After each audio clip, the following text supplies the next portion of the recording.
2023 wasn't a good year for the Carolina Panthers, but I'm trying to make 2024 a better one for myself. Get started on your resolutions with Factor so you're ready for the new year. Factor's ready-to-eat meal delivery takes the stress out of meal planning and sets you up for success in the new year. Skip the grocery stores, prep work, and cooking fatigue. Instead, get chef-crafted, dietitian-approved meals delivered right to your door. With over 35 meals to choose from per week, including keto options, calorie smart, vegan plus veggie, and more, plus over 55 weekly add-ons, you'll have a ton of nutritious and flavorful options to kickstart your resolutions. Skip that overpriced takeout trap. Factor is cheaper and way more delicious than takeout.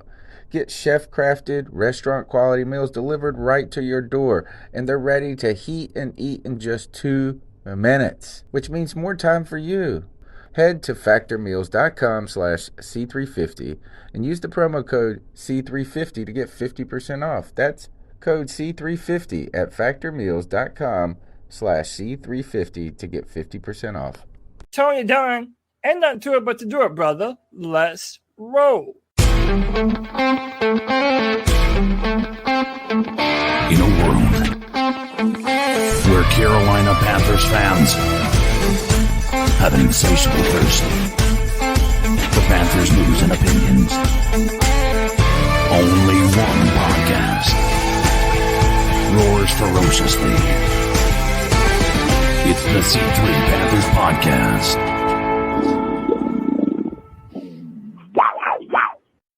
What is the deal, Panther fans? It's the C3 Panthers podcast brought to you by CarolinaCatChronicles.com, where every Tuesday night we chop up the latest Panthers news and opinions from the fan perspective. My name's Tony Dunn. They call me the professor, and each week I hang out with my homeboys, Cody Lashney, to my right or to the left, whatever way I'm looking. He's my wheel man. What's up, bro? How you doing?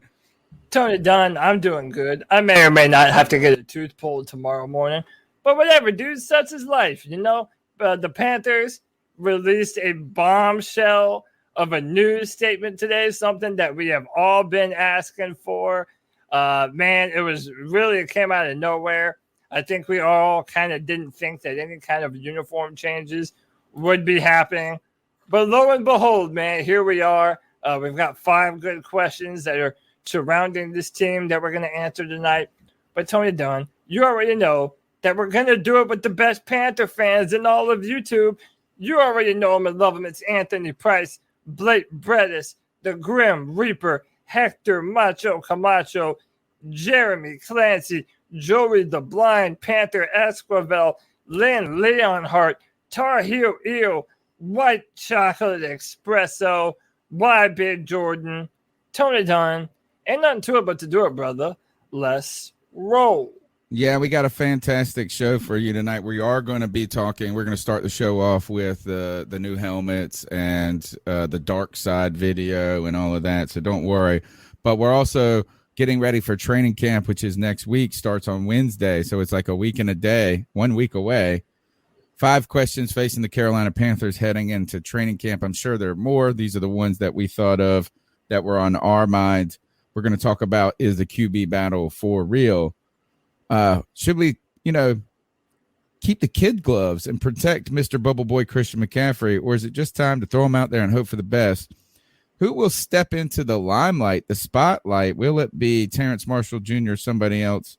And YGM, can he be a starter, or is it going to be a veteran's job like Marquise Haynes, rotational? Can we see a second-year player like YGM jump in there? And everybody wants to know what that offensive line is going to look like. So we want to hear your thoughts on those questions. The number's 252-228-5098. That's 252-228-5098. And let us know what's on your mind heading into training camp. I want to go ahead and shout out Lynn Leonhardt. She sent us a little donation on PayPal today. Very, very kind, very thoughtful. She said, just want to show my love for the C3 crew forever. You can support the show by smashing the thumbs up button, subscribing to the channel, and there are ways to donate. It's in the show notes.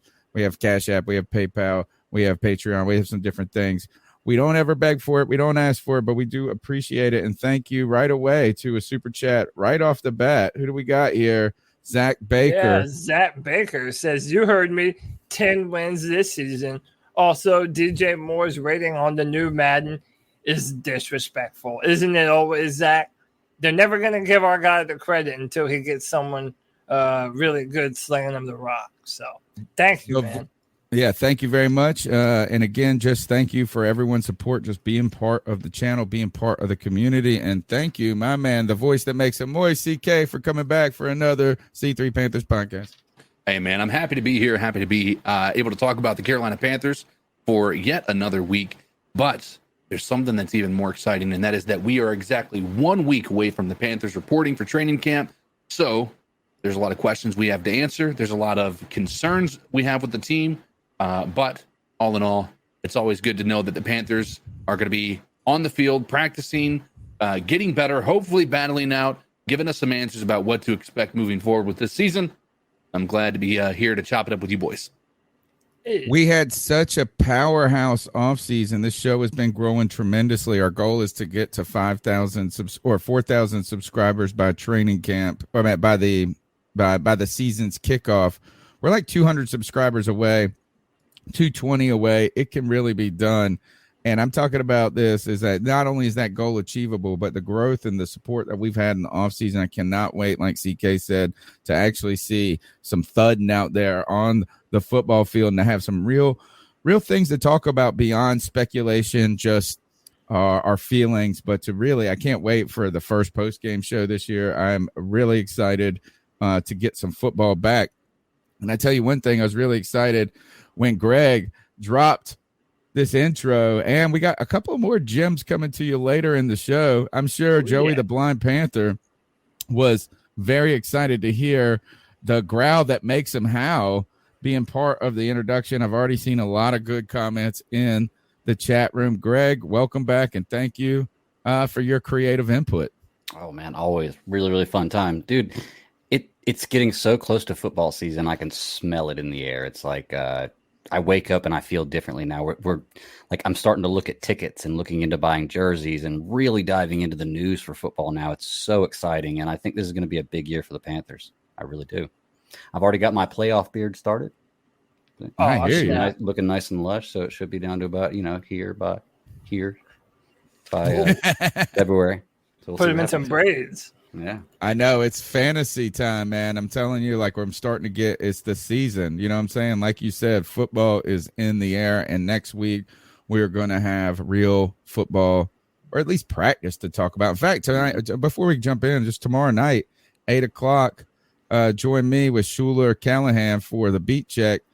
Depending on Cody, he is TBA, depending on how his day goes tomorrow. But still, we're bringing the beat check. We're going to be bringing you Debate My Takes. But tomorrow night, we're going to check in with Schuler Callahan from SI and covers the Panthers. Really smart guy, and asks some really, kind of penetrating and intellectual questions in those post conferences, in those press conferences. So I'll be interested to see what is looking forward to with this camp and some of his thoughts on the direction of this team. So ton to talk about tonight. We want to go ahead and jump into it. And really, I mean, it's kind of cool, Cody, as we were prepping for the show yesterday, and we were like, and you sent me the message or the picture of the Texans helmet, and you were like, we got to talk about this how these other teams are doing all this junk and all this fire. And then this morning, I get done. It's like at work, I show up into work or whatever, I check my stuff, and boom. People are going crazy. I mean, and people are tagging us, which is awesome. I love this is because I didn't have people are like, hey, this is what's happening, folks. C3 Panthers podcast. Check this out. And the new hats, the black cats. We're finally black. It's the blackout. Is the bad luck broken? I think this is the reason we had poor success in the blackout uniforms, because they weren't fully complete. Yeah, they weren't completed. We needed the black tops. This is something that Panther fans have been screaming for. A Panther is black. It's pitch black. And the fact that we were, basically the last team really to jump on the black helmet train, man. Even the Saints earlier this year put out a black helmet alternate. So We were wondering when it would finally be our turn, and they did it, man. They did it. They delivered. They are bringing back the black helmets. It's only going to be for one game this season. It'll be Thursday night football against the Atlanta Falcons. So it'll be an opportunity for us to make it mean something. And it's been a long time coming, man. And you can already hear people starting to pound the drum to make this our official helmet. That people really like this helmet that much. I love it. I really don't have a negative thing to say about it. I think it is absolutely perfect because it's minimalist. I've said this before. A pure black helmet with just our Panther logo. It looks so incredible. It's like a panther with the moonlight shining down on him. And right before he's about to pounce on you and just absolutely take you out for dinner, man, I love it, man. I think it's incredible. The matte black, too, instead of it being like super high gloss. I like that. Yeah. Just everything about a black helmet screams great. I've always loved the Ravens full black uniforms. I think it just looks so intimidating. I don't know why, but I love it. I hope that it becomes more than a one-time thing, and I think it will. Yeah, matte black is cool. The gloss, I think in this is CK is like finally what I'm most happy about this is we don't have to argue about it anymore. We don't have to cry. We don't have to hear, for the last 7 years, all I hear are these like mock-ups of, it's like, oh, check out this mock helmet or whatever. What do they call them? Like these spec helmet. Like, oh, this spec helmet. Yep. The fan art. Spec uniform. Yeah, and you're like, and then there'll be a bazillion hours of people talking on Twitter or wherever about how we got it, CK. What do you think? 100%. Dude, it's slick. It's like you said, it's simple, but it's also it's exactly what I think we all imagined it would be. Like if we had like our say in how the helmet was going to look. And I think Greg had said that he believes this is going to be a multi-game thing. Obviously not this year, since it's only 1 year or one game scheduled this year on November 20th or whatever day it is. That's really close to the end of the year already. I don't think it's going to be much of a benefit outside of that one game this year. But I'll tell you what, man, I think the fan reaction to this is going to make it difficult for them to not make this a regular appearance. Yeah, it would just be ridiculous, wouldn't it? Like, I mean, if you see, like, is that, in fact, I'm even surprised that there's been a couple of people in here that said they messed up the logo with the blue T. I mean, and that's kind of these are some nitpicks, but I can understand like some of those nitpicks. Is I could see the different things. The teeth are a different color. Like a silver, there's no silver in it. Maybe a touch of silver could be cool or something like that. So, I mean, there's ways that it could be, I'm sure, better. But here's the thing is that we finally got the black on black on black. And really, this is like a 99.9% approval rating among Panther fans. I mean, to the point where people are like, let's just make this our uniform. Full-time uniform. Yeah. Either all black or all white. Yeah. I would have never have noticed that until you brought it up, that the fangs are not white like they normally are.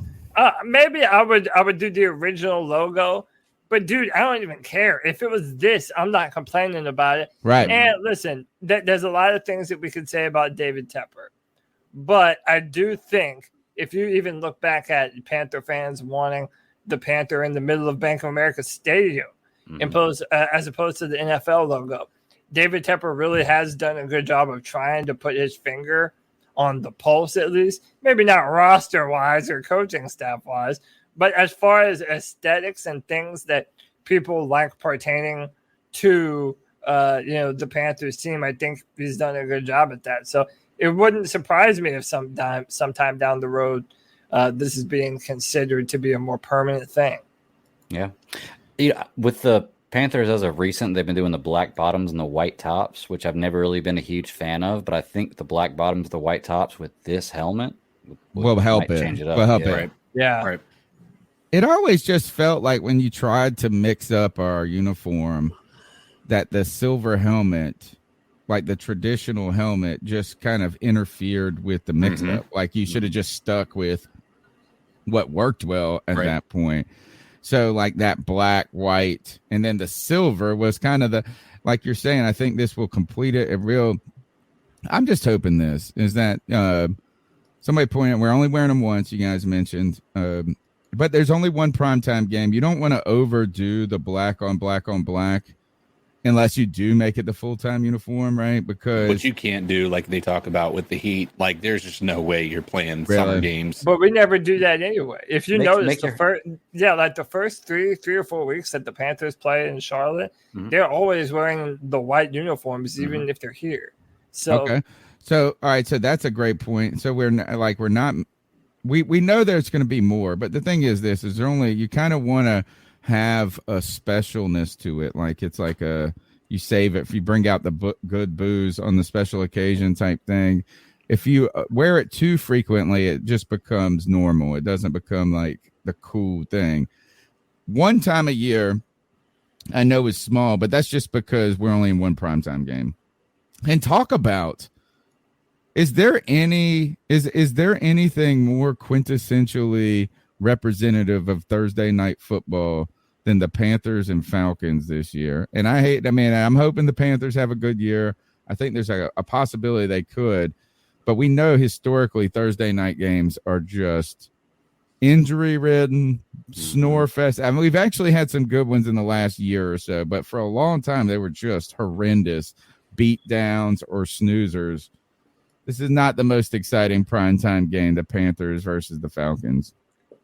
And it's later in the season, too, when most people are expecting that neither of these teams are going to be very good. So it's easy to kind of say that on the surface, but I don't know. Yeah, we could get surprised. We could be surprised by that point. And not even us just being surprised, but just the fact that we're breaking out these first black helmets against our hated division rival, who, by the way, also has a black helmet. Yeah.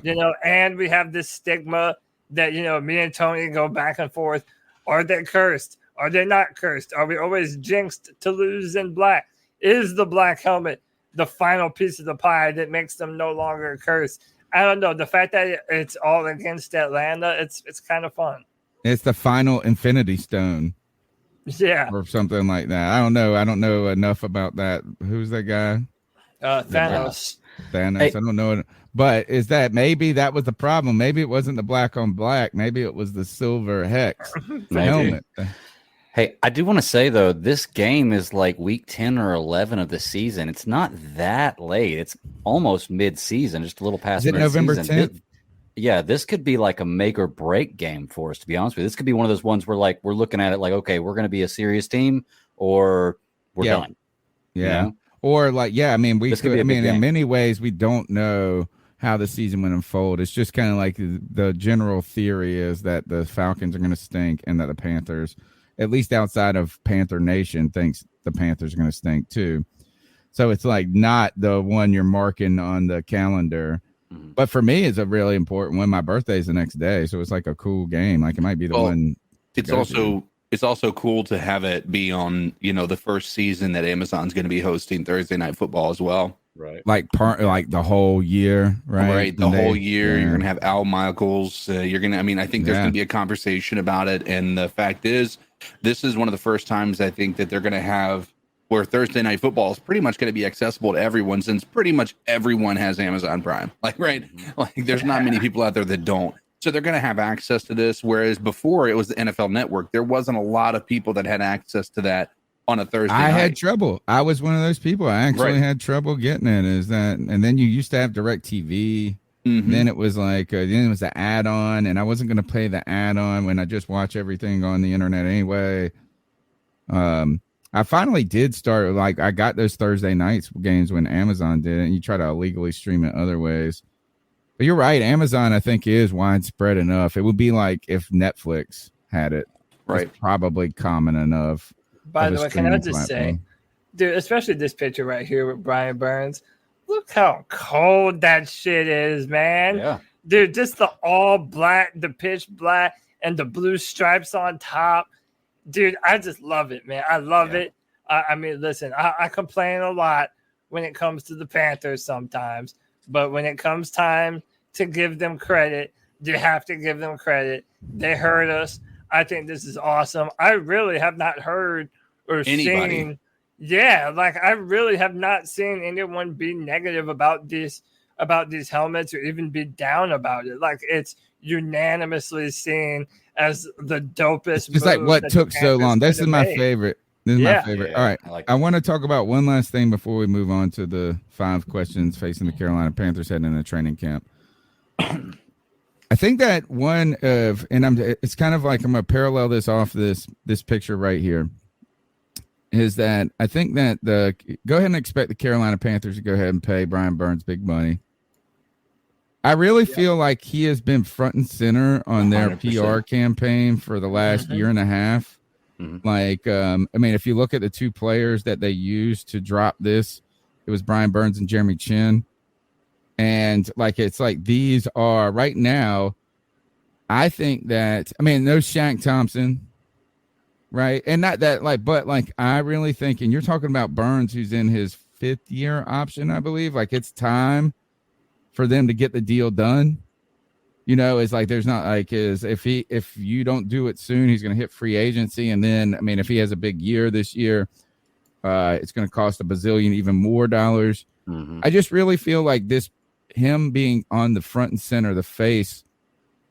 This is like right now he might be the face of the franchise, to be honest, right? I mean, no Christian McCaffrey. We remember when we said, "Oh, It we was cut Christian, Cam and it was was everywhere." Christian. Yep. Yeah. We knew that Cam Newton was we were like thinking it is that offseason that Rule was hired, where we were seeing a very concerted effort to put Christian McCaffrey front and center in everything. And you're seeing a similar thing here with Brian Burns and Jeremy Chin. Like it's hard to discount Jeremy Chin in this. Chin is an outlier in that he had a very good rookie season. He had a decent year last year, but fans love him. Like absolutely love Jeremy Chin. Like I think that Jeremy Chin, if he can turn it up a notch, he's going to have the similar love that we gave to Luke and to Thomas. And I think you're going to see that play out over the next few seasons. I think Chin is clearly going to be a face of the franchise moving forward, as well as he is also in this presentation, if you will. Yeah, I'm trying to get to a picture of him while you're talking. Yeah, so Brian, literally, CK stole the words out of my mouth. I think that Brian Burns and Jeremy Chin have really been a large focus of the, when the team presents these guys to us, it's a lot of Brian Burns and it's a lot of Jeremy Chin. I mean, even just recently, I saw a video. They were doing stuff at Levine's Children's Hospital, and Jeremy Chin was front and center. And I just agree. I think right now these two are the clear leaders of our defense. And it even goes back, guys, when we paid Dante Jackson and DJ Moore, one of the things that Scott Fitterer said is that, they feel like they really have an obligation to reward the players that they've drafted and that have been working their butts off for the Carolina Panthers. And that's how you build, an actual culture and a locker room where new guys are drafted into the locker room, and it's a little bit easier on them because of the presence of a Jeremy Chin, because of the presence of a Brian Burns. Mm-hmm. Do you feel like it's a bit odd that they didn't have an offensive presence with this presentation? Like, you did pay DJ Moore to be the guy, right? Wouldn't you want to have a DJ Moore? And I feel like DJ Moore would look fire in this as well. Or do you think they were really looking for those really tall and like they were looking for a body type more so than just a face? Do you think the theme of the dark side just didn't fit DJ Moore? Offense, like he's such a the offense. wholesome. He's like just a wholesome guy. Like he never complains. He just always smiling. He just always, it's like he doesn't have a dark side. And the whole video was about the dark side. I'm 100% on Leon Hart's side on this. I think that the Panther helmets, the pitch black, they're so badass and aggressive. It just screams defense. You know what I mean? It's more aggressive. It's more in your face. It's like I said, the Ravens. That's why the Ravens are so intimidating. I think it's crazy how much more intimidating it looks. Also, even the Steelers, yes, they have a black helmet too. Dude, I'm telling you, this has been it's been very long overdue. Dude, again, me and Lynn, we're vibing. She said stealth speed equals defense. I love it. I think that all of our guys are going to look fire in the black. And yeah, like I said, I think you're and gonna it's our continue. identity right now. To be honest, like, is that there is despite, I mean, about DJ Moore is about the only good thing that has been kind of constant on our team. And even people have been critical of him at times of having the dropsies or something, not scoring enough touchdowns or whatever it may be. But like, is that even the best player on the team, Christian McCaffrey, has just been unavailable so long. It's just like the Panthers offense just isn't exciting until it gets better, and right now the only good things is like everything has been about the defense, or at least that's what we're building on. And if it's probably the only thing that's kept Matt Rule's job, to be honest, is that the defense has gotten better so significantly each year under his leadership with Phil Snow. So all right, let's go ahead and jump into the main part of the show. We'll go ahead and knock out a question before we get to some different parts of the segments. But we training camp 1 week away. 5 questions facing the Carolina Panthers heading into training camp. You can weigh in on these questions by calling into the Cat Calls line. The number's 252-228-5098. That's 252-228-5098. Let's start with the biggest one, or at least for me, it's the question: is the quarterback position. Until we get a quarterback, we don't have a quarterback, right? And now we've got so many quarterbacks on the roster. They continue to tell us that this is a competition, that competition breeds greatness. The Carolina Panthers recently traded for Baker Mayfield, and then the national media has kind of latched on to a couple of, I think, out of context statements by Jake Delhomme. Jake Delhomme just basically said is that Sam Darnold has a leg up on Mayfield at the moment because he's more familiar with the playbook. He's had time with McAdoo, and he's been able to learn the verbiage in a system that's a West Coast system, while Mayfield has not operated in a West Coast system. And I think kind of a simplistic, because if you go back to his college days under Lincoln Riley is a spread offense.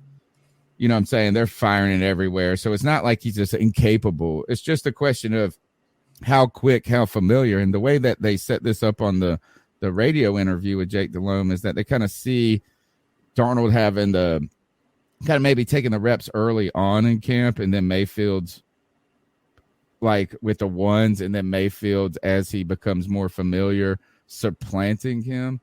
But you saw Pro Football Talk. You see a bunch of the national. They can look at that one quote right here, and they say Sam Darnold looks to be ahead. So they're trying to get a discussion going. Is this competition real, guys? Because I don't think it is. I think it's a farce. I think it's Mayfield or nothing at this point. 100% fake. I completely agree with you. I don't think you trade for Baker Mayfield if you're not going to start him. What's the point in trading for Baker Mayfield if you're not going to start him? He can't be worse than Sam Darnold. I think you give him no playbook and no practice and no time with the team, and he could probably still be as good as Sam Darnold. Sam Darnold's seeing ghosts, man. He's messed up psychologically. There's something in his head football-wise that's just not that he gets flustered and he's just not working, And I don't want to go ahead. I have a fear. I think that it is a competition, and I'm going to tell you why. I think that Sam Darnold is an incredible camp quarterback. I think he's an incredible preseason quarterback. I think he starts the year out decent in most of his seasons, right?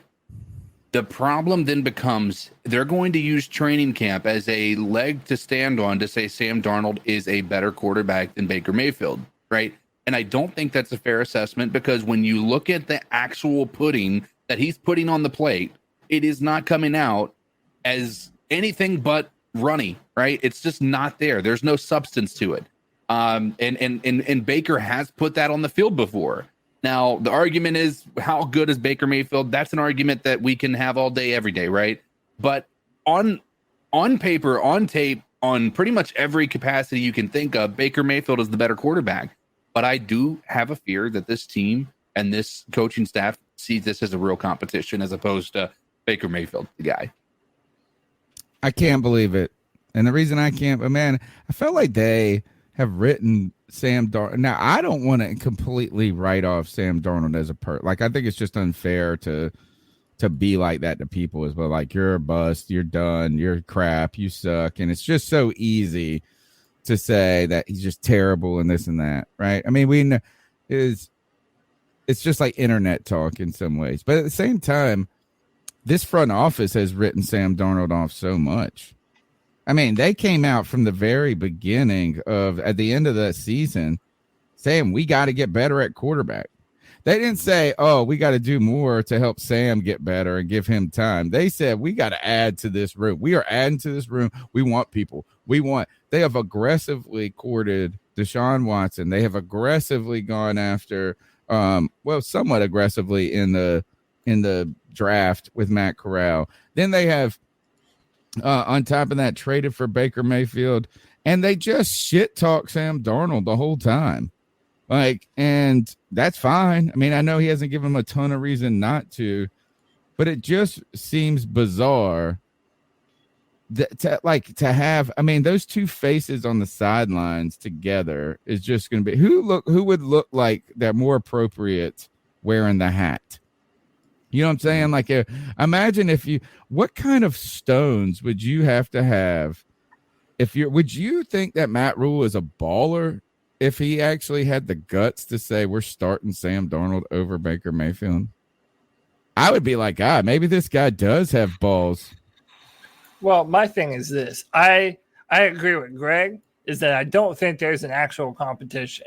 I think that this was 100% done to save Matt Rule's job, and I think that he has yet again put his name on the quarterback, and I think that he's going to have to roll with Baker Mayfield. However, and again, I'm not trying to change people's mind. I understand people disagree with me, and the proof is going to be in the pudding by the time the season gets around here. I don't think that the difference between Baker Mayfield and Sam Darnold is as big as a lot of people like to make it out to be. So I would like to see a legit competition for the starting job. I would like to see Sam Darnold come in with that same chip on his shoulder.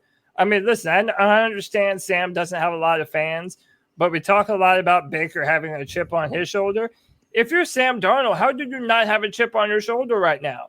Everybody has already relegated you to be a backup quarterback in the NFL. He has a lot to prove, and I would like to see what that kind of urgency does to Sam Darnold. Now, I want the best man to win, and I want the guy who plays the best to be the guy who gets the starting job. And I hope that happens, but I really don't think it will. I think that now this is Baker's job to lose, and I think that they're going to give him every opportunity to keep himself as the starter. This would be a lot easier if it just feels like this is the only reason that we can think that this is an actual competition is because Sam Darnold's making more money than Baker Mayfield, right? Mm-hmm. But there was an interesting quote from Taylor Heineke in Washington with the Commanders, who's under Ron Rivera. They brought in Carson Wentz. Now to remind people is that Heineke took them guys, they made it to the playoffs. Now they backed in like a typical Ron Rivera team, 7-8-1 or whatever. You know what I'm saying? Yeah. But they were in a playoff game, and they kind of, Heineke played pretty hard against the Tampa Bay Buccaneers that year that the Bucs went on to win the Super Bowl. They asked Taylor Heineke if it was a competition. He said, "Look, I know that if there's a real competition in Washington," and he said, I guess that we want to say that because it's a competitive sport. Mm-hmm. But at the end of the day, he's making $30 million. I'm making $2 million. He was brought in to be the starter, and I'm here to be his backup. So it's not like he just playing it. I mean, he's like, it's a business. It is the way it is. I'm going to go out there. It's like, yeah, I'm going to play hard, but I'm here to back him up. If Sam Darnold was making $2 million and he brought Baker Mayfield in, we would be having that same conversation. But that's the only reason. The only reason right now is that Sam Darnold, the money is like the exact kind of same. And then you get this weird, what about this dude on Good Morning Football who said Baker Mayfield shouldn't even be in a top 64 quarterback. I mean, come on. Yeah, Man, what kind of fucking bullshit? Mike Robinson. Like, what kind of ridiculous crap is that? I just think is that, look, as they tried it was, if they believed in Sam Darnold, they would have just said we got to add around Sam Darnold. We can get better. Yeah, agreed. Yeah, I mean, when you bring on a guy who only has 1 year, like, if you're not planning on starting him that in his 1 year you have him, what's the point in trading for him? Because you're not going to not start him and then sign him next year. You know, I mean, it just seems pointless to me to bring in a guy to trade for him at all, but especially a guy with 1 year left in his deal. If you're not going to start him, what's the point of the move? But this is the Panthers. They do make moves like that. I could see this being a move. Unexpected. I could see this being a move just to try to pressure Sam Darnold to see what that type of, like I talked about last week, like Cody mentioned, to see what type of competition or what type of quarterback Sam Darnold can become when he's actually got a fire to his ass, right? When he was in the Jets, here's the reality of it, right? When he was at the Jets, he was always the starter, right? There was nobody in the backfield that was going to be questioning him for that position. They didn't have that, and then they got traded to the Panthers. Who did he have that was gonna pressure him for the starting job there? PJ Walker? No. Like he came here, he got his 5th year option picked up. He was guaranteed money. Like there was no pressure, right? And so I think the team is looking at this like maybe we can create some level of like competition that's going to make Sam Darnold a better quarterback. I could see that being where they went with this. I don't think that's the idea that they're having when they traded for Baker Mayfield. I really do believe that they think Baker Mayfield is the guy, in my opinion, for the starting position this year. But I do believe Matt Rule, being who he is that he is going to look at this as a legitimate competition between the two of them. And that's my fear, is you can do all you want in the preseason, in training camp. But when you got to the game, Sam Darnold does not have it up here when it really matters. It just gets worse and worse and worse when he makes a mistake. Yeah. Somebody said in the chat, like, the only thing is, like you say, you want to put him in this pressure, you want to create this competition. Somebody in the chat said, I want to see him mad. He don't get mad. That's the whole thing. Yeah, like, if you saw him on that Busted with the Boys podcast, they were like literally saying, what do you think about people who say you're a fucking bum? And he's like, I don't care. Baker's the one that gets mad. At least Baker gets mad. I mean, I guess it's the California kid versus something else. So, and for someone who was asking if Bat Daddy is still on that Mayfield jersey, they call us the Baker Bottoms, baby. We're Baker Bottoms. That's what I'm a Baker Bottom right now. I'm on that. Yep. Not on. Actually, that's gonna get weird quick. Actually, speaking of weird. I'm not the only weird one here. Oh, dude, you're not even. Dude, you're not the first weird one here. Top 5. Yeah, you're not even top 5, dude. We have a chat room filled to the brim with weirdos, and yeah, they like to listen to us talk about Panthers football. But they also have a weird fetish, dude. They like to be shamed. And boy, oh boy, do we have the man for them. CK, let them know. Well. Look who we have here. I'm talking to you. Come closer. Let's have a conversation about something right now. We have all of these legendary people in the chat. All of you regulars, but maybe even some irregulars. And you've come in here. You're letting our voices pierce your eardrums into your skulls and talk about the Carolina Panthers, about whether Baker Mayfield or Sam Darnold's going to be the guy. But you're coming in here and you haven't hit that like button yet? I have one thing to say to all you legends. Subscriber shame.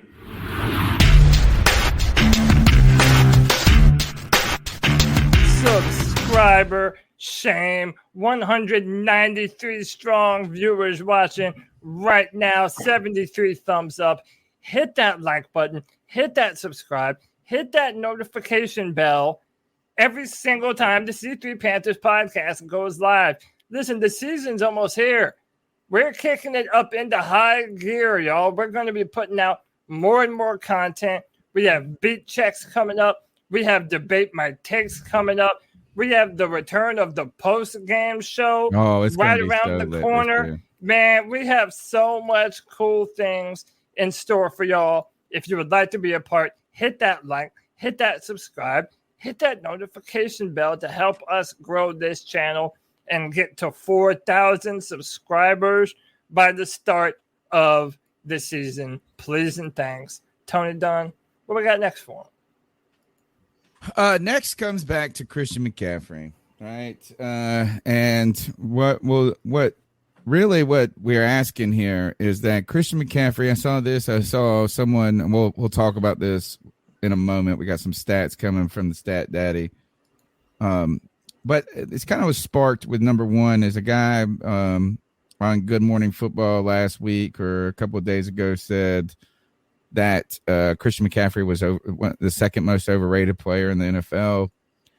There is a narrative that he's injury prone that's emerged. I even saw on today on Twitter, someone was still saying there was a fantasy football guy, and this is important to me, is like is Christian McCaffrey still the number one pick? And he said this is like he said, I know that like he argued that the injury stuff was largely overblown.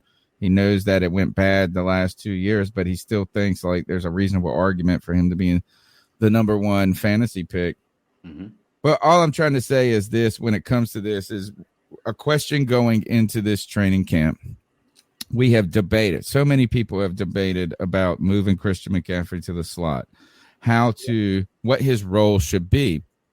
So much of the talk has been about trying to relate his injuries to overusage, and it's like, oh well, it's not just running between the tackles, it's about all the plays when he's not involved. He was on and I love to say he got 33 touches in week one. He played 99% of the snaps in 2020 the year he hit the 1,000, I think. Yeah. And they're like, oh, are you going to run him into the ground, this and that? And so I feel like this is like the question right now is, do you treat Christian McCaffrey with kid gloves? Or, even in this training camp, is this one of those training camps where Christian McCaffrey is just going to be on the bike every day? Where it's just like, hey, we don't get hit. I mean, you don't thud in practice a lot anyway. So like a running back doesn't really do much. You know what I'm saying? Like they just get to show off. They catch it in space. Nobody can tackle them, and they look good. Do you handle him with kid gloves and protect him, really limit his participation in training camp, the preseason? I mean, they said they weren't going to play him at all in the preseason. Or is this a season where you just throw him in there and say, you know what, it's just time for us to figure out if this is a real problem or if it's just a fake problem? Do we kid gloves or hope for the best? You're not going to like my answer because I know your opinion on Christian McCaffrey. You think that there is a narrative that, or we have to protect him too much. Like we have to protect him at his own peril. And I get that. He's a professional football player playing probably the toughest position on your body in all of football. So I hear your point. But seeing as how our offense completely falls off a cliff every time Christian McCaffrey gets hurt, I think that we do need to change up the way that we use him. In fact, I wouldn't mind if Christian doesn't really get rolling until around week 3 or 4 of the NFL season. Right. Like, let him really split the load between him and having a brain fart, our new guy that we just signed, Deontay Foreman. Deontay Foreman. Let him and Foreman split the load. Let them kind of pick it up. Then you can start to lean on Christian McCaffrey. I want CMC to be healthy and meaningful for us come November and December football. And that's something that we have not had available to us for the past 2 years. So, Tony, while it might be a little bit annoying, I do think that at least to start off, and especially through training camp, we do need to kind of treat him with a little bit of kid gloves. Go ahead, CK. Yeah, I was going to say, I mean, the only thing I concern myself with if there was this actual reality of splitting the reps. We did that in his first year with Jonathan Stewart. And what happened is we became predictable. We know we're running the ball if Jonathan Stewart's in the game, and we know we're passing the ball if Christian McCaffrey was in the game. It became very one-sided, right? And there's still some debate on if Christian McCaffrey is a good run through the tackle type of running back. He has always been better in space. And so it makes it a lot more predictable when he isn't the only guy running the football, because now if it's sort of like if you bring Mike Tolbert into the game and it's a goal line stance, it's probably going to Tolbert, right? In some way, shape, or form. We became a little bit more predictable than I'd like. Now, granted, we went to the playoffs that year, so maybe there is some credence to the idea of splitting those reps. And it was the year after that he had such an incredible year as well when he finally got that opportunity. But the other part of this is, like, I don't know that you need kid gloves. Both injuries were not related to one another. And to be fair, I think that the first year that he got injured, I think we held him out for the majority of the year. We were in a lost season already. I think he could have came in the last 5 or 6 you can make games. that argument for both years, to be honest. I agree. Yeah. I agree. I think that's a true statement without question. I think Christian McCaffrey had the ability to come in last year, and they held him out because, again, lost season. There was no point. No point. Mm-hmm. None. There's no point at that point. All right. I mean, Greg, Christian, the overrated thing is what bothers me about this whole situation, because Christian McCaffrey is not overrated. I'm saying gloves off on this one, and for the simple reason that when we put these stats up here in a little while, you're going to see what kind of production this guy has. I'm talking seriously. If you take injury away and he can continue his career, this is going to be, he's in line to be one of the greatest offensive weapons ever in the NFL statistically. Okay. So, and it's only going to last so much longer. He's already in his 5th year now. Like, this is when running backs normally start to lose that burst or have to change their game up. So I think you throw him in there, you get as much out of him as you can. While I say run this motherfucker into the ground. Yes, I agree. That's what he's paid for. And here is the thing: is like, number one, say this. Say we one. All right, actually, number one, I'll say this is that, like, his running between the tackles and the brutality on his body, in the relation to his injuries, that is a corollary argument, not a causal. He's not gotten a single injury running up the gut. He actually has been far better than I ever expected him running between the tackles, right? Is that I thought he was going to be like, it was going to be the Leonard Fournette that could do that. And I was worried if that would translate into an NFL game. Dude, when he runs the ball, no matter how you get it to him, you get it to him in space, you get it in wherever, he is more productive than anybody else on the team every time. So none of those injuries have come from running between the tackles. Corollary, not causal. All of the injuries have been non-contact injuries, except for maybe, I think he had a shoulder one a little bit at the beginning 1 year, and I don't know if that was diving or contact. But these have not been major degenerative issues either. It's like you're not worried about him having 3 ACL surgeries. Yeah, these have been soft tissue hamstrings. They've lingered. They've been problematic. I wonder if maybe treating him with kid gloves has contributed to his injury problems. And what I mean by that is that he seemed for the last 2 seasons to be a ridiculous workout warrior. Like, he comes in so jacked up, and it was almost like every muscle in his body was just so strained to where it could just elastically, like a rubber band, snap at any moment.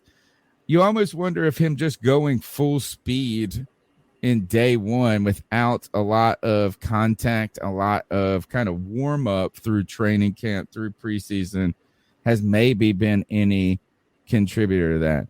But my last point is this, is like, who cares? You've treated him with kid gloves in one hand, and he's been hurt. Mm-hmm. The other thing is you've paid him a big contract. Like, if he comes out, do you really think if Christian McCaffrey comes out and has 1 or 2 more seasons like he did the 1,000 season, we're talking Marshall Faulk numbers. By the way, Marshall Faulk's numbers were way better in so many ways. But if he had that resurgence, do Do you think in 2 years when his contract's up that people are really going to be like, let's give him the bag? I don't think that. I think it will be at a much reduced rate. So you might as well just like, let's go. Let's go, Mo. Let's go. I hear you, but I think to just completely ignore his track record and his injury history and say, okay, well, now we're going to go the exact opposite, just pedal to the metal. Like, it looks bad as soon as we do that. And let's say he does get injured. Then it's like, all right, man, what are we doing? Then he's injury prone. If he gets hurt this year, he's injury. Like, I don't think. Do you think? I just don't know that the answer is to then do the opposite and go, all right, dude, you got to prove that you're worth it. Throw him into it and just be out there all the time. I think that our misusing of Christian McCaffrey, I genuinely believe, has what led to a lot of his injuries, because we use. I just don't. We use Christian. We have him on the field more than any other top running back in the NFL, more than Derrick Henry, more than Alvin Kamara, more than Nick Chubb. Like, you name it. You name a running back. When Christian McCaffrey is available, they have him out there on an insane number of snaps. Mm-hmm. Now, I'm hopeful that the signing of Deontay Foreman means that they're going to try and do a little bit different in those regards. But, I mean, come on. I think the fact that you're paying him so much money that we can't just continue to throw him to the wolves and then expect not even Greg, look this up for me while we're talking about this. What's the most carries he's had in a season? Like, the most carries, I think it's like in the 200. I don't even know if he's in the 300s. Now, he gets a lot of action in the receiving game and stuff like that, but he's not getting hurt. Is volume the problem? It doesn't seem like volume's look up the problem. Percentage of snaps per game. Like that. Like, I remember there was something crazy. Like, wasn't he on the field like 90-something%? Yeah, of our offensive 99%. He played 99% of the snaps. Dude, like, that is absurd. He had 287 attempts. 287 attempts in 2019 when he did the 1,000. 287. That's not even. You can't mention the quarterback like it's the same thing. The wear and tear on the body of a running back is far greater. How about than this? Quarterback what about this? Would you say how many snaps do you think the starting left tackle, if he starts every game, plays? Like, you're not like taking him out. You're not going, oh well, he played. We need to rest him. I mean, he played 98% of the snaps. No, you're like, fuck yeah, he had a healthy season. A lot less sprinting though. A lot less running full speed into a line of linebackers. I'm not saying that they're not out there tired, busting their ass, but just because you're on the field every play doesn't mean you're getting the ball every play. So I feel like the 99% can be a little bit misleading. Is like you could be not involved in the play at all almost. I agree. Like you just split out, you run over there, and nothing happens. So, and this might not be a great argument since what happened last year with Derrick Henry, but in 2020, which was Derrick Henry's big year, not including last year, he had 397 touches in total, right? Well, that's crazy. Christian McCaffrey, his 2019 year, had 403. That's only six different touches, right? And the majority of Christian McCaffrey's were, not the majority, but 140 of those were from catching the ball, right? Which you want to make him a slot receiver, then that's the same thing. Well, the thing is that even if you take that into consideration, we can all agree if you're receiving, if you're getting the ball out of the backfield, you're not taking nearly the same damage you're taking as if you're running up the middle, right? And getting 7 guys landing on top of you and hitting your knees and all that stuff, right? You're still getting hit, and there is still value in that. But Derrick Henry took 387 freaking rushes, basically smashes. Like he smashed up the middle 80% of the time on that, right? And so I think the idea that Christian McCaffrey, like, even if you look at the I remember that 2019 year, that was the argument we were talking about, his percentage of being on the field as opposed to X, Y, or Z. And I remember looking at a stat, and it was like, this is a pretty misleading stat because it's like making it seem like, number one, because it said,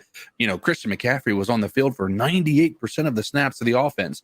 He wasn't getting the ball 98% of the time. Right.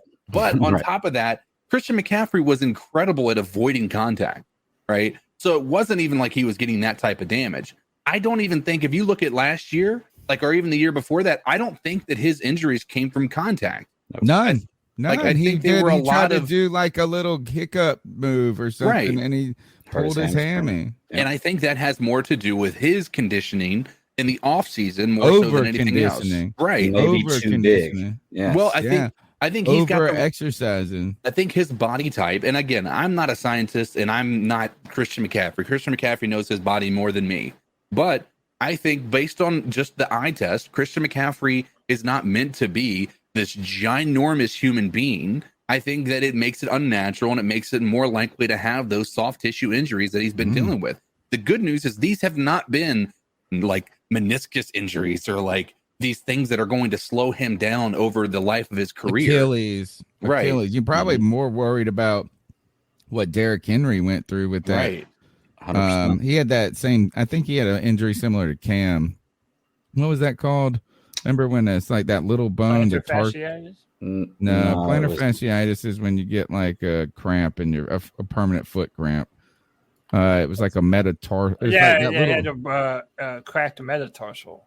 Yeah, that little bone. But Liz Frank or something like that. yes, Liz that's what it Frank, was. yeah. Liz Frank injury. So yeah, it's interesting. But for me, I think we're starting to hit the point with Christian McCaffrey's career in Carolina, where like maybe you say that if you think you're going to sign him to another deal in the future, but right now people are wondering if he's ever going to be Christian McCaffrey again, let alone get another contract. Right. So like I'm at the point is I'm just ready to see Christian McCaffrey start the whole season. Fuck it. Like you got to go earn your spot out there just as much as everybody, and not just, oh, is it a competition there? How about that? Let's ask Scott Fitter. Is there a competition in the running group? Like, is there a chance Dante Foreman beats out Christian McCaffrey? No. Shut. All right. Here's the thing. If Christian McCaffrey gets hurt this year, his career in Carolina is going to be done. Agreed. Yeah. It's tough. Sad, man. All right. Next up,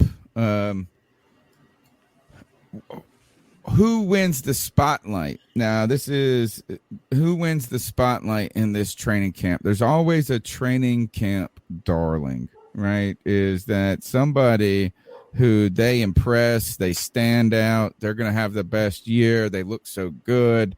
We've heard this about numerous players in the Panthers past, and a lot of these have been misleading. Usually you don't bet on the camp hero, the camp warrior. It's not the best thing to do. But is the spotlight in this camp, in this season, or the expectations of this season, is it Terrace Marshall Jr.? Because that's who they highlighted in OTAs. Is the spotlight, is he the training camp darling, or is it somebody else? I think it's two. I think it's Marshall, and I think it's Trimble. I think those are the two people that are going to be a major focus. He's been a quiet offense. We haven't even thought about him, have we? Really? We haven't, and I think that it's something that is potentially one of these guys that is going to be a sleeper, right? I think people aren't going to expect anything from him. I don't think the team is putting a lot of emphasis on Marshall because I don't think they want defensive coordinators to prepare for this guy yet, right? I think they want to have him come out and just be like, I think this guy can, like, Cody got me excited when he was talking about what this guy can do, right? And I believe every moment of it, right? I saw some glimpses of it last year without a quarterback, without having an offensive coordinator that really knows how to game plan to get this guy involved. Tommy Trimble, we saw that in the preseason. I remember seeing one of those plays and it just felt different for Tommy Trimble. Like, I just don't feel like I'd been excited about a tight end like I had for Trimble, right? And just with what I saw on the field with his athleticism, things like that, we have a new offensive coordinator that is known for getting guys like Marshall involved and like our tight ends with Tommy Trimble. I think these two guys are going to be people to keep an eye out on. And I think they're going to, in training camp, they're going to be the guys that won training camp, because you always know they come out with these lists, who won this year in training camp. I think these guys could be potentially the guys. I think that you raised a really good point there, CK. I wasn't even thinking about it. If you could turn Tommy Trimble into a what's the guy? Melvin Ingram in the tight end for the Giants. He turned him into that. I'm cool with that. And I'm actually pulling for Tommy Tremble. That's a superhero name right there. Like I like Tommy Tremble just as a name. As far as Terrence Marshall Jr. goes, I hope that he does well. It'd be great to have, him step up and be kind of what we expect him to be. I just know in Madden he catches everything I throw at him. So I don't know what it is, but he catches everything I throw at him, Madden, and big time catches for me too, like in clutch spots. So everyone has mentioned Terrace Marshall Jr. a lot based on OTAs. He has looked great. I kind of think that's the one that everyone's hoping for. Mm-hmm. I'm going to give you the underdog. And if this person blows up, it could have resounding impacts and implications on our defense. And that's right. I'm talking about Davion Nixon, defensive tackle. We drafted him last year out of Iowa. This dude is nasty. And, there's been a lot of talk about Derek Brown as well. Is he worth that first-round pick, that number 7th, 8th overall that we picked on, or that we used to pick Derek Brown? And he's a run stuffer. He's a middle of the line guy who's trying to eat up double teams, right? Davion Nixon is a guy that you're going to put at 3 tech and let this man absolutely feast. I think Davion Nixon was showing a lot of potential last year in training camp. I know he dealt with some injuries. He obviously has to stay healthy. But if Davion Nixon can turn it on and be a legitimate 3 tech for the Carolina Panthers, people have no idea how far that will go on our offensive line. That means better matchups and more one-on-ones for right? Brian Burns. Yeah, big. But you know what? I'm tired of getting excited about these late round defensive tackles because they're always the ones I love to get excited. I thought Bravion Roy was gonna. That was my guy last year. Same question we would have asked last year was Bravion Roy. Oh, he was a great rotational player in a rookie year, a deep draft pick. Maybe it's just underrated. Missing in action. So we need Big Snack. We actually probably need Big Snack to do something because it's the Leonidas, right? It's Leonidas. Him. Yeah. And Derek Brown, you're gonna need him to be a contributor. It's a good one. Some good ones there. Yeah, man. To answer the question, yes, the spotlight is going to be deserved for TMJ, and I think this year we're gonna really be happy that we picked him up last year in the draft. Imagine particularly if an injury comes about, sometimes that's how a guy's going to get a larger role. You know what I'm saying, and some different things. I could see him being a Chris Godwin type of person in this offense. I don't think that he's going to be the opposite of DJ Moore. I think they want to have that burner to go down the field with Robbie Anderson to be able to get that, keep the stretch the field out a little bit more. But I think he's going to fill that slot role that Chris Godwin fills for the Bucs. And especially given that I think he has the ability, the range, and I think he's got a lot of athleticism to be able to be one of those guys. I think Chris Godwin's are probably a pretty good comparison for what TMJ could be. And you also mentioned him going in the slot receiver position. He's a big guy too, so he's better built for going across the middle. I wouldn't be surprised if we decided to try and use him kind of like the Bengals do with T. Higgins, right? So Jamar Chase is the number 1 in that offense, but T. Higgins is a big-bodied presence with long arms that can go up and pinpoint the ball, and he's got decent speed. Well, I think Terrace Marshall Jr. is that exact same kind of receiver, is that he's going to be a real threat to stretch the field.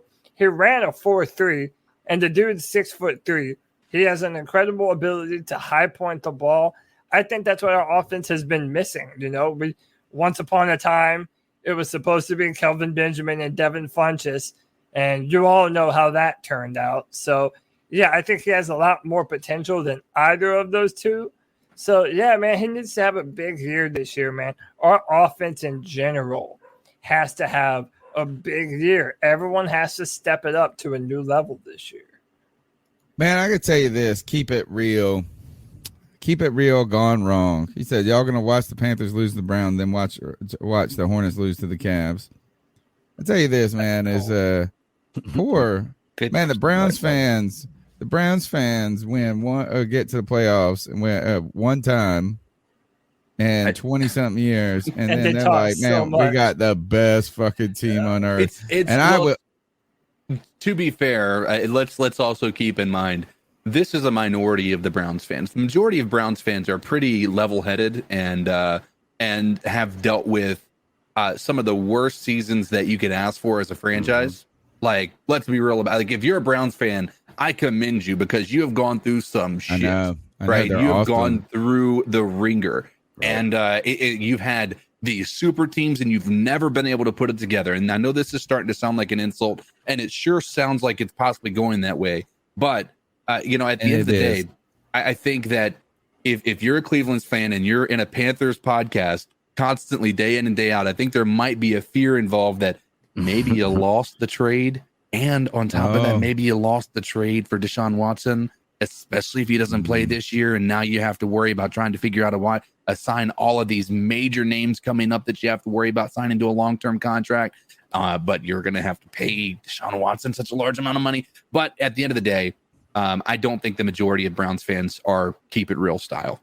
Right. I tell you this, though, is that shows you winning is a drug. Winning is a drug, and they got a little taste of that drug. They got a little taste of winning. They're like, he's cracked out right now. He's cracked out.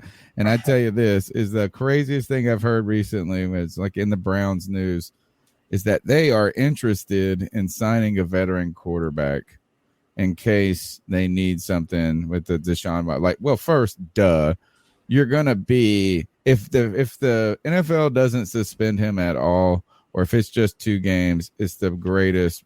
It's like the most ridiculous fucking thing I've ever heard in my life. Second, though, is you have Jacoby Brissett and Josh Dobbs. You have 2 veteran quarterbacks. What the fuck else? Like, who? Like, what do you mean? You already got the veteran quarterbacks. It's just like we've got a Sammy Darnold. If they're interested, we can swap the first and third picks of the 2018 NFL draft. But you know what, guys? I really got to keep it real with you. I don't mind these Browns fans. You know why I really don't mind them? Because they interact with your boys.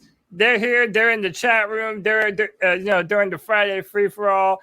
Man, they have been out letting their opinions be known about Baker Mayfield. And you know what? We appreciate that.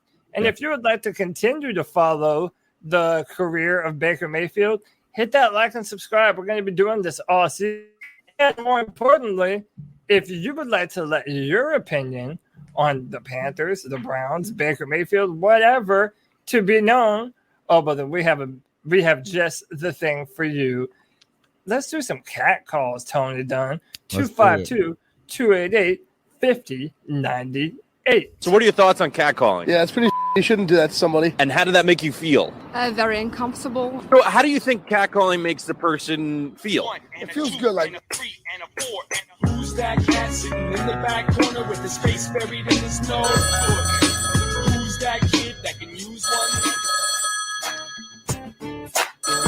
Hey boys, listen to the show and y'all sound very down. I think y'all need a pick me up. I think y'all need some white chocolate espresso, maybe. Ooh, that's right, you know who it is. Coming to you live from Charleston, South Carolina. Chucktown. Cody.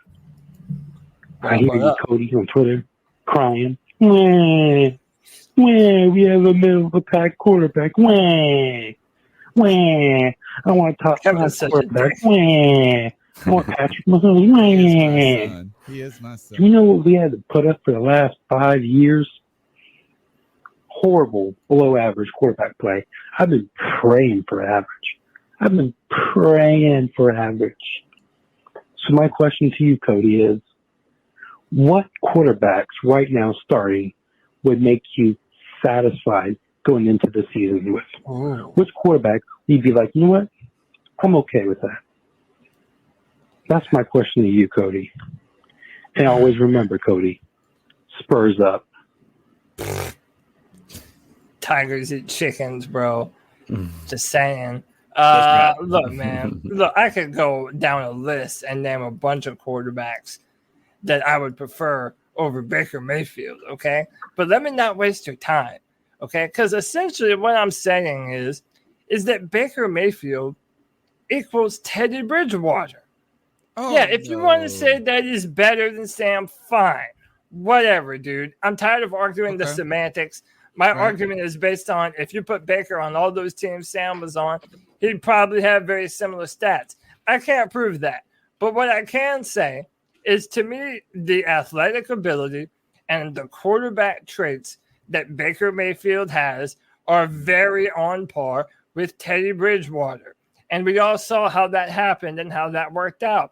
So I'm just not going to believe that this is a recipe for success until I actually see it produce some success. And by the way, last year, the Carolina Panthers started 3-0.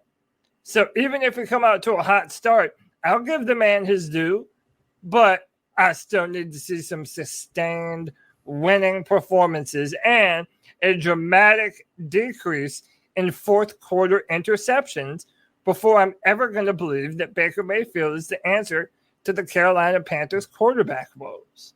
Is there any? Go ahead, CK. I've got to say something here. Teddy dealt with the same, if not worse, offensive line and played better than Sam Darnold played last year. So the argument of Sam Darnold and Baker Mayfield are the same quarterback, or very close in skill level, is automatically going to be trumped by you saying that it's the same as Teddy Bridgewater. Because I think there was Sam Darnold, Teddy Bridgewater was a tier above him. Now, do I think Teddy Bridgewater was a good quarterback? No, I think he was an average quarterback. And we were just so spoiled by Cam Newton that we wanted epic and elite. Yeah. We got so frustrated with Teddy Bridgewater because he couldn't push the ball down the field. Cam, right? And he wasn't Cam. He wasn't Cam Newton. And he got the brunt of our frustration. I am not sitting here going back on a lot of the things. I still don't think Teddy Bridgewater was the guy for us, right? Right. I think we made the right decision to move on from him. Unfortunately, the people we decided to move to was not the right decision. So if you're saying that Teddy Bridgewater Baker Mayfield is going to be equivalent to Teddy Bridgewater with the improved offensive line, with the improvements on just the potential for running back, plus having, the wide receiving core that we have, potentially a better offensive coordinator in Ben McAdoo, I'll take that all day, every day over top of what we had with Sam Darnold last year. I'm going to give you guys this as a thought experiment while we listen to the next call. All right. And one of the things is Cody, you said you can think of a lot of quarterbacks that you would take over Sam Darnold, right? Those were your words. And Baker. Baker. Yeah. Right? A lot of quarterbacks you would take over that are starting in this league right now. I'm curious about this is what quarterbacks would we take Baker over? Right? Like if we had that, like if we reverse the question, who are the quarterbacks that are in this league that are starting or playing starting roles? Is there anybody that you would take Baker ahead of? And the reason I ask it in this way is because you got that guy that was on Good Morning Football that said he's not a starting quarterback. He's not a top 32. He's not even top 64. So is Baker, are there any quarterbacks out there that you would take him over, Cody? So think about that as we go to the next call. The number is 252-228-5098. Hey, guys. It's the growl that makes him howl, a.k.a. Joey the Blind Panther. Awesome intro, by the way. I wanted to talk about something that I've been thinking about when it comes to Baker Mayfield and Ben McAdoo. Ben McAdoo, when he was head coach of the Giants, benched Eli Manning. Straight up benched him. Now, that got him fired, but Eli Manning is Eli Manning. And the players adored him. So my question is that if Baker Mayfield were to not be playing well, do you think Ben McAdoo would still bench him for Matt Corral, and the reason I'm not saying Matt Rule is because Matt Rule, his leash is so short. His leash, I can't talk. His leash is short enough to where it makes no sense the way they're doing what they're doing right now. It's not a leash; it's a collar. Because they didn't fire Matt Rule. It's so obvious they don't trust him. So if McAdoo goes to Rule and says, "Hey, I want to bench Baker Mayfield. He's not playing well," and Matt Rule gives him any crap about it, well, Matt Rule is on the hottest of hot seats, so he's gonna get fired. So I just wanted to know what you guys think about that, and I could go to the Tepper angle too, and then I may or may not call in later to talk about him. But that's it for now. Anyway, guys. Wow. All right, so thanks for the call. And one of the things that you'll continue to look at is actually, I would say, is that Matt Rule has not been hesitant to bench people. That mug benching people all over the place. He's like, I'll throw you on the bench to make myself. He'll put the bench on the bench. Yeah. Back to the question of quarterbacks that you would take Baker over. All right, I saw some suggestions in there. One of the first in the chat. One of the first things people went and started talking about Jameis Winston, which is a very interesting one, right? Is that also a former number 1 overall pick and also kind of a player that in some ways is similar, sort of mobile, but not mobile, right? Like, I mean, they're not runners, but like, I mean, Baker has got enough movement where he can extend plays and do some things. Prone to boom and bust kind of moments. Right. So I feel like that might be like and I won't say they're the same exact player because I think Jameis has got more of a downfield game than Baker does, but maybe I'm wrong on that. But Jameis does a lot of boneheaded crap too, and he throws a ton of picks. Like they come in spurts. Like he'll have 400 yards, but he'll have 5 picks in a game or some shit like that. His last year with Tampa, he had 30 touchdowns and 30 interceptions. I know. Yeah, but he had like 5,500 yards too. It was insane. It was like wild with Bruce Arians. But so, who are quarterbacks that you would take Baker Mayfield over? I'll start with one right here. How about Mitch Trubisky? Dude, they stole my answer. Yes. That was the answer I was going to go with. I would take Baker over Mitch. I think Mitch has some real bad inaccuracies. Mitch is more mobile, which again, so is Sam. Baker is not very mobile. Like, say what you want. He might be able to extend the pocket a little bit and move around, but he's never going to be a than threat. Matt Jones. Yeah, and you know what? Like maybe that's someone else. I would kind of put him on the same kind of playing field over Mac Jones. Yeah, probably. Would you pick Mac Jones because he's younger and you haven't made bad. Well, Mac Jones is younger, but I don't know. I kind of feel like the skill set is kind of similar. Yeah, like you're going to build the team around those quarterbacks in the same kind of fashion. Now everybody says Mac Jones is incredibly smart, great with the playbook. I don't have any evidence for or against Baker Mayfield in that manner. But yeah, man, it's that if I'm gonna take Baker over someone, they have to have also had a really rough start. Here's another one I would take Baker over: Carson Wentz. Okay, cool. That was the next person I was gonna ask you about. I got one. How about Ryan Fitzpatrick? But he retired. Did he? Oh, okay. The man was immortal. You know what's funny? Never made a playoff game. Baker made years. Ryan Fitzpatrick. That's kind of who Baker is to me. No, like he can't be. He already made a playoff game, man. Ryan Fitzpatrick played for 72 fucking different teams, and he was actually always kind of good. Mm-hmm. And he went to the playoffs with the Jets, didn't he? Or did he almost make it? And the Bills, didn't he? No, I don't think they made it.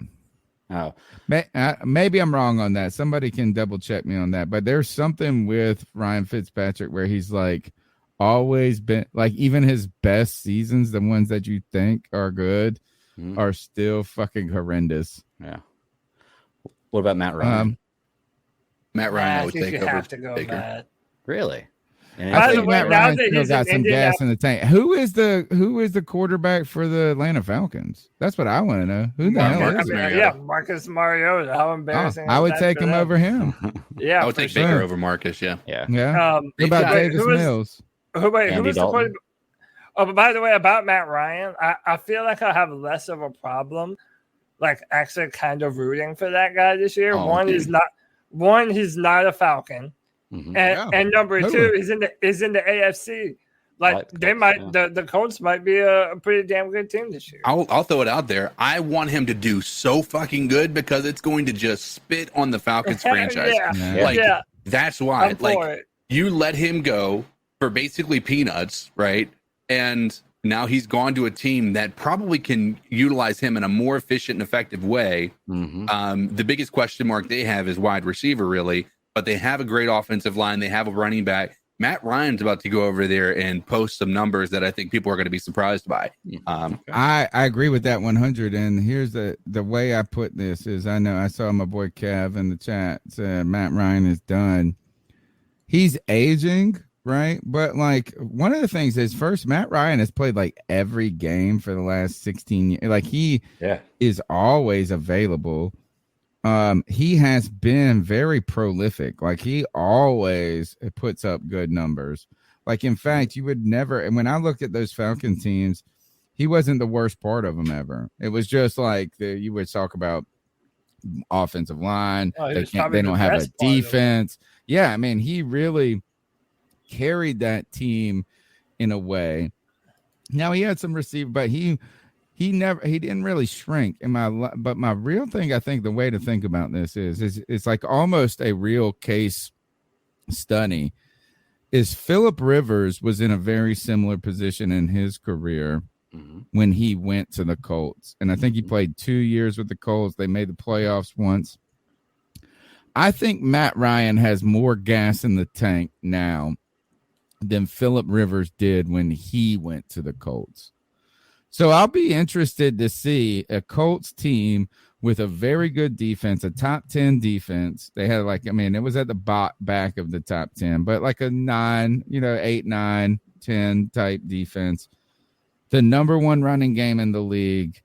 I think the Colts right now are kind of that's my team right now that I would bet on making the playoffs that didn't make the playoffs last year.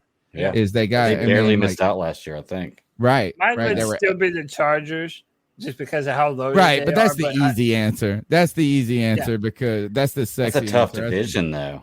Yeah. Like they're a good team. But that's a tough it is. division they're in. All right. Yeah, especially with what Oakland's going to be doing this year with the additions they've made this year. Yeah, Oakland is they're about gonna to be be a. good. All right. Is it possible to have 3 teams come out of one division now? It is Yeah, possible. it is. It's just hard. It's just hard. It's technically possible to have all 4 of them. All 4 That's come out of the same ridiculous. division. There was a year where Carolina, New Orleans, and Atlanta made it a few years ago with the old playoff style, wasn't it? 2017. Yeah. So I guess it think. is possible. Yeah. All right. Baker Mayfield or Daniel Jones? Baker Mayfield. Baker. Yeah, Yeah, Baker, Baker. bro. Yeah, All right. Baker Mayfield or Kirk Cousins? Kirk Cousins. Okay.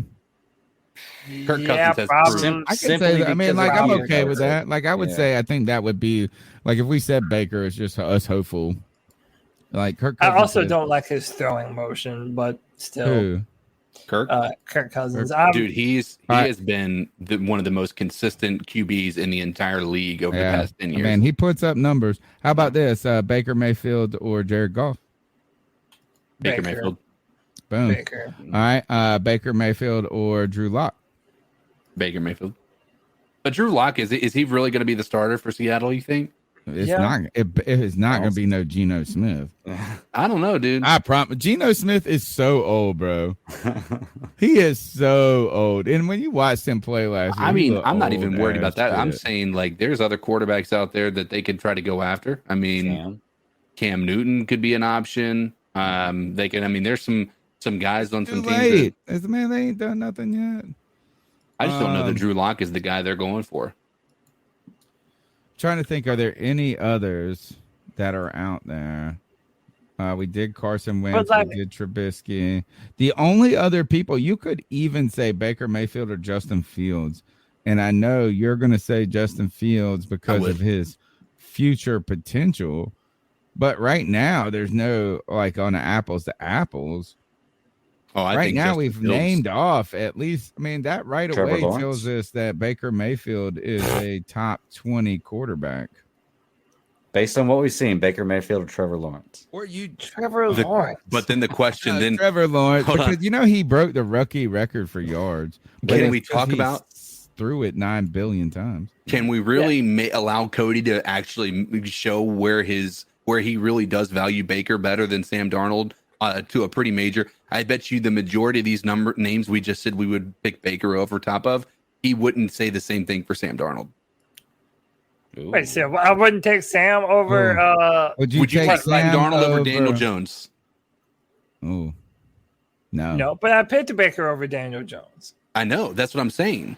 What I'm saying is you're saying that Sam Darnold and Baker Mayfield, you value them equally, but you're saying you would take Baker over Daniel, but you wouldn't take Sam over Daniel. Right? The majority of those names we just said we would take Baker over top of, none of us would say we'd take Sam Darnold over top of. Oh, how about this? Is Drop it, Sam drop it, Darnold drop it, drop it. or Carson Wentz? Yeah, I know that was a drop the mic point. Like you can go. How about this? I Is mean- some chat. The chat's got some good ones too. Baker Mayfield over Tua or Tua. Oh, yeah. That's a hard one. It bro, is a hard because one. I think Tua's gotten shit on unnecessarily. Me too. I need to. Oh, how see about more. this, dude? I'll go Baker. Wow. Just Sam because- Darnold or Tua? No, but Sam just Darnold, because Tua. I think Tua, I think he really has legit injury concerns. Like, I don't think that guy is. I think he has legit like health. I mean, you can kind of say the same about Baker, but I really think that he's got some injury problems. But I mean, talent wise, I would rank them about the same if I'm being honest. There was another one in the chat that said I saw Baker, one. or Trey Lance. Actually, Trey the one I Lance. saw that I think was better was Baker or Jalen Hurts. Mm. Oh, I think it's Jalen Hurts. Yeah, Really? Jalen Hurts does show. He showed Like, a he's lot of promise only- last year. Yeah, and he's only exceeded his expectations. You know what I'm saying? Right. Like everybody's been like, "Oh, Jalen Hurts ain't gonna be that good. Oh, Jalen Hurts is gonna. They're gonna replace him. Oh, Jalen Hurts," and he's only gone out there and not been the biggest problem on the team. Did you see enough out of Zach Wilson last year to say Baker over Zach Wilson or Zach Wilson over Baker? No, how about this? And I know it's really not fair, but like, even though it's such a small sample size, other than maybe Matt Jones because they're so similar, I'm taking all of the big four draftable quarterbacks from last year's draft over Baker Mayfield. I think Right, that they all because have it's more future talent. potential, it's Yeah, and upside, just it's all physical those ability. things. Yeah. Well, it's just potential. You know what I'm saying? It's like we don't know anything about Trey Lance. We don't know really much about Justin Fields. And to be fair to Justin Fields, he's on the terrible team. He was on the terribly coached team. Yeah. He's going to be on the worst team this year. So I don't even, but like I almost feel it's unfair to compare them to an untested quarterback because you're betting on potential. You're banking on that. All right. And you just go ahead. How about this? Baker Mayfield or Kyle Allen? Baker. All right. Kyle Allen or Sam Darnold? Sam Darnold. Sam Darnold over Kyle Allen? Yeah, what did Kyle Allen ever do? Way more than Other Baker than- or than Sam Darnold did. All right. in How about Carolina. this? How about this? Kyle the Allen Bears here. or Gardner Minshew? Gardner Minshew all day. Duh. Yeah. Sam Darnold or Gardner Minshew? Gardner Minshew. Yes. Baker Mayfield or Gardner Minshew? And the answer Baker is Mayfield. Gardner Minshew. Gardner Minshew, baby. Oh, shit. Baker Oh, Mayfield. I love it. I love it. All right, Hey, let's go. hold on. I did see some other ones that I thought were good. What about Kyler Murray? Come on. Yeah, Kyler Murray. I mean, it's just not even close. A lot of people are like really down on Kyler. They think he's a diva. They think he's like not clutch or whatever. They said the same thing about Cam Newton. They say the same thing about any quarterback that wants to, has like, let's be real about it. Lamar Jackson's being in that same category now because he's in a division where somebody just got paid a ridiculous amount of money, i.e. Deshaun Watson, and he's not been paid yet. Right. So, you could say the same thing about him. My answer to that is that the question is better than I give it credit for. Yeah. And what to me is I easily say Kyler Murray, right? Like, it's like, I'm like, Kyler Murray. But to be honest, like, is the gap that giant between the two? And how many playoff wins has Kyler had to this point? Like, has he had more than Baker? I don't know. How about this? Deshaun Watson or Baker Mayfield? Baker Mayfield! No. I can't. Yeah, just on its surface, without thinking about, just the idea of Deshaun Watson now, it repulses me, unfortunately. I know. All right, no, we're not down on Kyler Murray. I mean, but Kyler Murray does have a limitation. It's just kind of throwing over the middle. I mean, that's his limitation right there.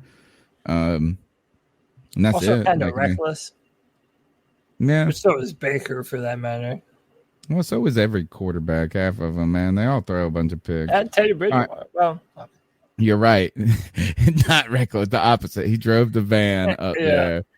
The opposite of reckless. All right, let's go to the next goal. My thoughts are we got to freaking get more pumped up about the fact that we got an upgrade regardless. That's my thoughts. Thank you. And let's go. He comes back for part 2. Oh, or maybe not. It's just silence. Yeah, I think that's an important thing right there is, and let me see. I think we got one more, unless this is 3 minutes of silence. It says no transcript available, so we don't know what he's going to say. Look at that. My man didn't hang up. It just went on. He called us back 3 times. Man, I was so worried, too. Somebody called and spent 7 minutes on the line, too. All right. The number is 252-228-5098. That's 252-228-5098. We want you to weigh on these questions. We've talked about the competition between Baker Mayfield, Sam Darnold, Matt Corral real, or is it just for show? Should we treat Christian McCaffrey like a regular football player, or should we use kid gloves and Terrence Marshall Jr., the star, the limelight, the spotlight of training camp and the preseason, or will it be Tommy Tremble or someone else? We want to hear your thoughts. We still got a couple of questions to go. The number is 252-228-5098. Next call. Hey, what's good, fellas? Corey calling in. I'm listening to this past week's show right now. I'm like halfway through it, and I ain't gonna lie, man. Y'all are revved up right now, man. I haven't seen C3 get this. I don't want to say heated, but just passionate about a subject in a while, man. It's kind of funny, just like a statement of like Baker Mayfield and how polarizing he is, man. He's been on the team less than 2 weeks and he got us acting up already. I just thought that was funny, but Cody, I don't know how you did it, man, but you almost got me sympathizing for Baker right now, man. I'm not gonna lie, you wilding a little bit right now. Oh, really? Come on, man. Like, Baker's a mediocre quarterback. I think, like I've been on record saying that. Like I'm standing firm on that. I think he's mediocre. I don't think he's gonna really take this team to the next level. I think we're gonna be better than we were.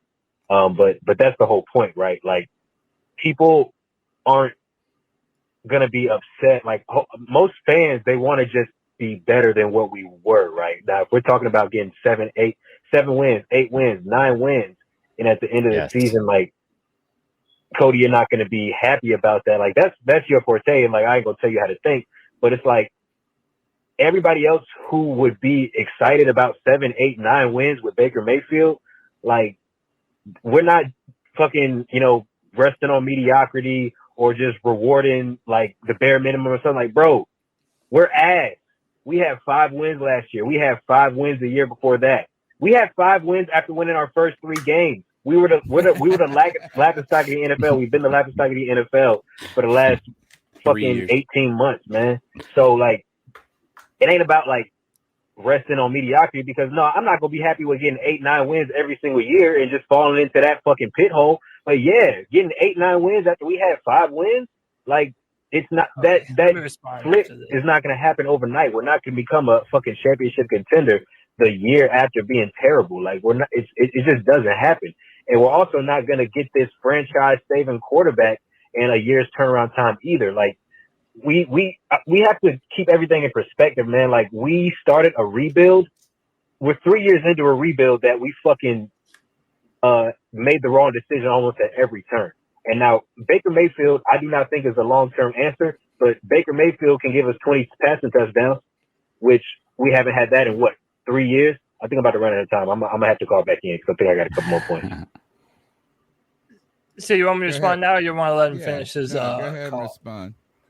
So, Corey, my brother, what I'll say to you is this, man. You have a very similar mindset that a lot of Panther fans do. That, hey, man, we have been down bad, okay? And 8-win, maybe even a 9-win season, that's feeling pretty damn good right now compared to the shit that we've been through. If that's how you feel, then by all means, dog, don't let me piss in your cornflakes. Be excited about it. What I'm telling you that I am afraid of is that this, let's say we do that. Let's say we win 8-9 games. And then all of a sudden everybody in the organization is like, you know what? That's enough improvement. I think I like what we've got going on here. Let's give Baker another contract. Let's extend Matt Rule, or not extend it, but let's continue to keep him here. And then what actually happens is we figure out the hard way that Baker as a quarterback is good for around 8 to 9 wins a season. And in an NFL where the offenses are becoming more high-powered, more explosive than they ever have before, I'm worried that we're going to get stuck in the same pit of mediocrity that we have been stuck in. If you're just striving to be a middle-of-the-road football team, well, then you know what? You might just get what you asked for. No, we're not striving to be a middle-of-the-road football team. It's just middle-of-the-road would be so much of it would be double the improvement. When you're talking 8, 9, 10 wins, that's double. That's like 100% growth. Imagine if our podcast grew 100. Oh wait, it did. But is it enough?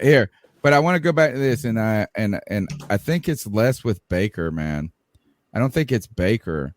I think it's that it would be Matt Rule. The threat of Matt Rule to me is the scary part. And I said this a few weeks ago on Pirate Radio. Go on Fridays, the Pirate Radio, and they ridiculed. They went crazy. They just said, you're just speaking with your emotions too much. And I said, I'm worried about us getting 10, 11 wins and keeping Matt Rule and stumbling into the 10 or 11 wins rather than really getting the wins. Right. And what I mean by that is that we won in spite of Matt Rule, not because of Matt Rule. Mm-hmm. And that it just elongates the Matt Rule era. Because, I mean, to be honest, if we go and win 10 or 11 games this year, 12, say you had the best season ever, 12 games, who we putting that on? We're going to say this. We're going to say Baker Mayfield. We're going to say Ben McAdoo. We're going to say James Kent, like all these other coaches. The person at the bottom of the list of credit will be Matt Rule, except for the one thing we do need to give Matt Rule credit for is he really changed directions this year. He said this, is I tried it my way or whatever way I thought was the way. And he said, fuck it, man. I'm firing all these bitches. I'm getting real NFL dudes up in there. So I will give Matt Rule. I'll tell you this, Matt Rule will take a L. Mm-hmm. He will take the L on his face and say, you know what? I was wrong on that. And now I'm going a different direction. But I just don't feel, if we're a 12-win team this year, I don't just all of a sudden go, oh, Matt Rule is the coach of the future. I think it almost tricks us. It's like a sleight of hand into making us think that. And they ridicule me for that. And I say this, is I will take 12 wins no matter what, even if that means keeping Matt Rule. I will measure or temper my perspective on that. Like, I'll take 10 wins. Well, can I ask Cody a question here? Would you No. Would you rather have Baker Mayfield play this year and win us 9-10 games, and then we trade him and start Matt Corral. Or just cut him. Or you just don't cut get him. to trade him. Oh, yeah. Or have Matt Corral start this year and likely win probably 4 or 5 games. Not saying he's a terrible quarterback, but rookie quarterback coming into a and so Matt Rule be fired, and Matt Corral never exist as a Panther. Yeah. No, I don't think that last part is true. I think if you have a quarterback, so for example, look at Justin do you think Herbert Matt or Corral Trevor can win Lawrence. more games than Baker Mayfield? Let me ask you that. No. Dude, I'm gonna sound crazy because I have no evidence, but yeah, I believe in his upside more than I do Baker. Here's by the way, like okay, can we also say that Matt Jones? Okay, he went to the Pro Bowl last year. In his rookie season, he went to the Pro Bowl. Now, let me ask you this: is Matt Jones just that damn good, or was he playing for the Patriots? But they said he was the most pro-ready quarterback. That's what they continue to hey, tell maybe us so, last year. but I'm saying he could be the most pro-ready quarterback ever. He ain't doing that shit on the Jaguars. He ain't doing that on the Dolphins. He's not doing that on the Jets. That's my point here. Yeah, you can say that for every player. All I'm saying is And he had Bill Belichick as the coach. I would rather Matt Corral get some legitimate playing time this season. That way we can see some of the things that he's good at. We can see what his deficiencies are, see what the things that he needs to work on actually are, and then you know what kind of player you have to build around for the future. And by the way, the adverse is also true. If Matt Corral is absolutely terrible, wouldn't you want to know that now rather than, let's say we have Baker for another year. He's good this year, and then we don't re-sign him and we move on to Matt Corral. We might not have any idea if Matt Corral is ready to step up and take the starting job. At least Trey Lance last year for the 49ers got to take some starting reps after Jimmy Garoppolo went down hurt. So, yeah, even though I don't have evidence, even like 8 starting reps. Come on, man. Did Rodgers it's take more any than starting nothing, snaps and it's before starting Harvey? in the NFL. Like at least, and he had some. He did show some good stuff. By the way, shout out to our last donation. No message, but $5. Chris Mickey with the 5. Appreciate you, sir. CK, go ahead. Yeah, I mean, I was gonna make a point. I agree with some of that, but I want to focus more because obviously this call was talking a little bit about, or some of the people in chat even are talking about the coaching, right? Like the coaching. A lot of people were saying the coaching was bad, right? Let me ask you a question. I know the idea that Matt Rule is going to be sticking around. This is something that I wanted to segue into anyway, right? We believe that Matt Rule has a process, right? Whether it works or not is a question. Now, if we take a carbon copy of Matt Rule's first 2 years and combine it to what we saw with Ron Rivera's first 2 years, right? It looks very similar. The difference being if Ron Rivera didn't have the benefit of a Cam Newton, Ron Rivera might not have gotten the wins on the 3rd year, 4th year, right? Now, we haven't had that luxury of having the Cam Newton type player to be able to come in here and play yet. They've tried every which way they can, but we haven't had that at this point in time. So, is Matt Corral going to be that guy that's going to come in here and save Matt Rule's job? I don't know. But I also know that the first 2 years don't indicate what type of coach a coach is. As much as we hate Matt Rule for what we've seen the first 2 years, there's a lot of question marks. We had a lot of the same question marks around Ron Rivera's first 2 years, and we saw that turn around. So it's possible for us to be able to say, hey, Baker Mayfield, if he saves Matt Rule's job, great. Right, especially if it turns out that Matt Rule can be a good quarterback and sustain success in this league. I think there's like all of these partial good arguments, right? One thing is that we were all ready to fire Ron Rivera after 2012. Mm-hmm. Everybody was ready, and it was 2013 with that 12-4, and it was just all defense. And Dave Gettleman came in; it was dope. But here's the thing: I don't like the comparison and this is where I'm going to push back on Cody about the Mac Jones comparison. Is that Mac Jones went to a organization where the head coach is a Hall of Fame head coach. The offensive coordinator is thought to be a brilliant dude who got a head coaching position. So they have the luxury of going 6, 7 wins with a rookie, and even the rookie not looking fantastic, but showing enough promise. If Corral comes out and shows some promise, but doesn't win enough games to keep Matt Rule's job, it don't matter.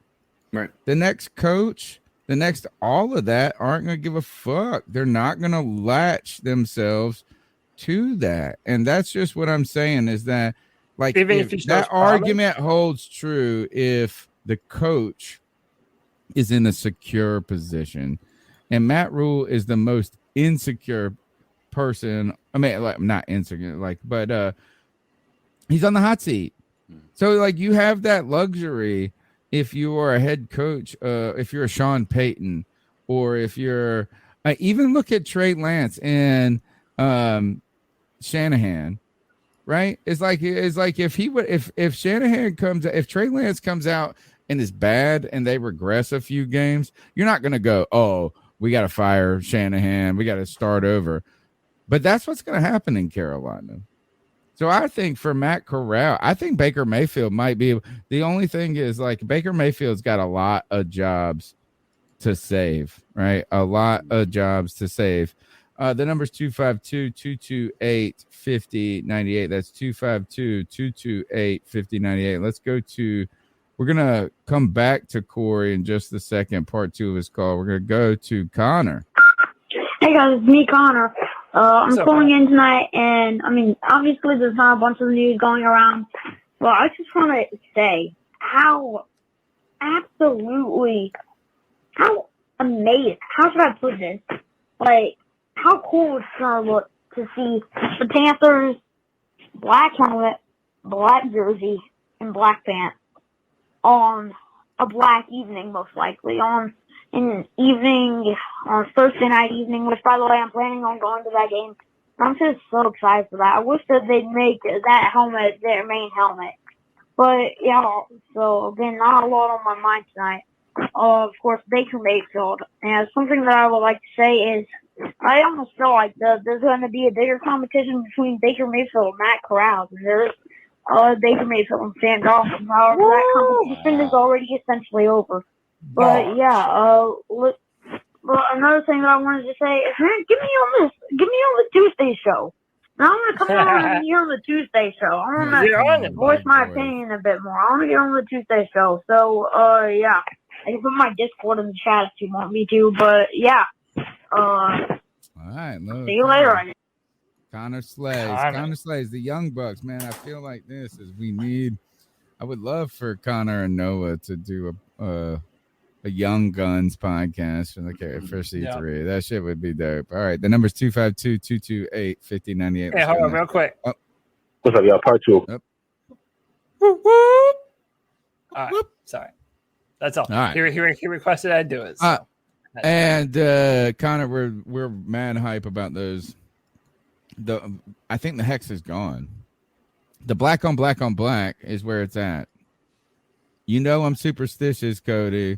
I've said them black. We did these blackout. They'd be like, oh, let's black out the Bank of America, and it'd be like everybody wears black except for the fucking Carolina Panthers themselves with the stupid silver helmets. Now finally they're blacking it out. We're blacking it out. Oh, I'm ready. Yeah. I'm ready. All right, let's go to the next call. What's up, y'all? Part 2 of Corey's call.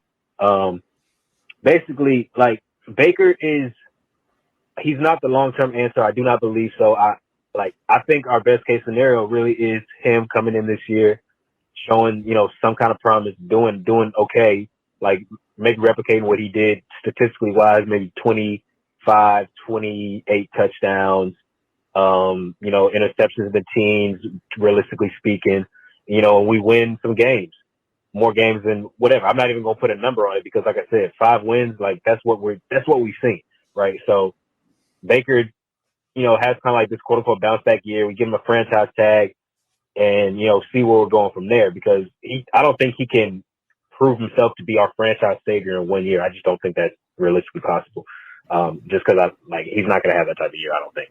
But to say I'm not going to fall into mediocrity, but the shit doesn't turn around overnight. Like Baker Mayfield is going to give us something that we haven't had. Like Teddy Bridgewater had like 12 touchdowns. Sam Darnold had like 12 touchdowns. Like, bro, it's going to be like, we're going to watch games this year, and we're going to have our ups. We're going to have our downs. Baker's going to throw picks. We're going to lose games we should have won. We're going to be in games that we shouldn't have been in. Like, I feel like this year is going to be more exciting to at least watch the game. And yeah, like to know, all right, we're not a fucking championship contender with Baker Mayfield at quarterback, but I mean, damn, like, you know what I'm saying? Can we at least have some pride in being fans and say like, all right, we're building towards something, because that's what a rebuild is, man. Like, and to say that Matt Corral, if he starts this year, he's not going to take us to the promised land either. Like, he's going to be bad. You don't know that. To come in and light the NFL on fire. I'm sorry, Cody, it's just not going to fucking happen. It's more likely that Baker Mayfield comes in and has a Baker Mayfield year than Matt Corral comes in. So 3 calls, we can stop you early. What he said was right. Cody. Look, I just want to start by saying I understand you're going to throw out the statistics of a 3rd-round quarterback coming in his rookie season and being very good. They're pretty damn slim, so you might as well bet against it. Okay, dude. Well, literally every quarterback that has come in as a rookie and did play well had that very same assessment attached to them. The point being is you don't know until you know. Give me an example. Okay, how about Justin Herbert recently?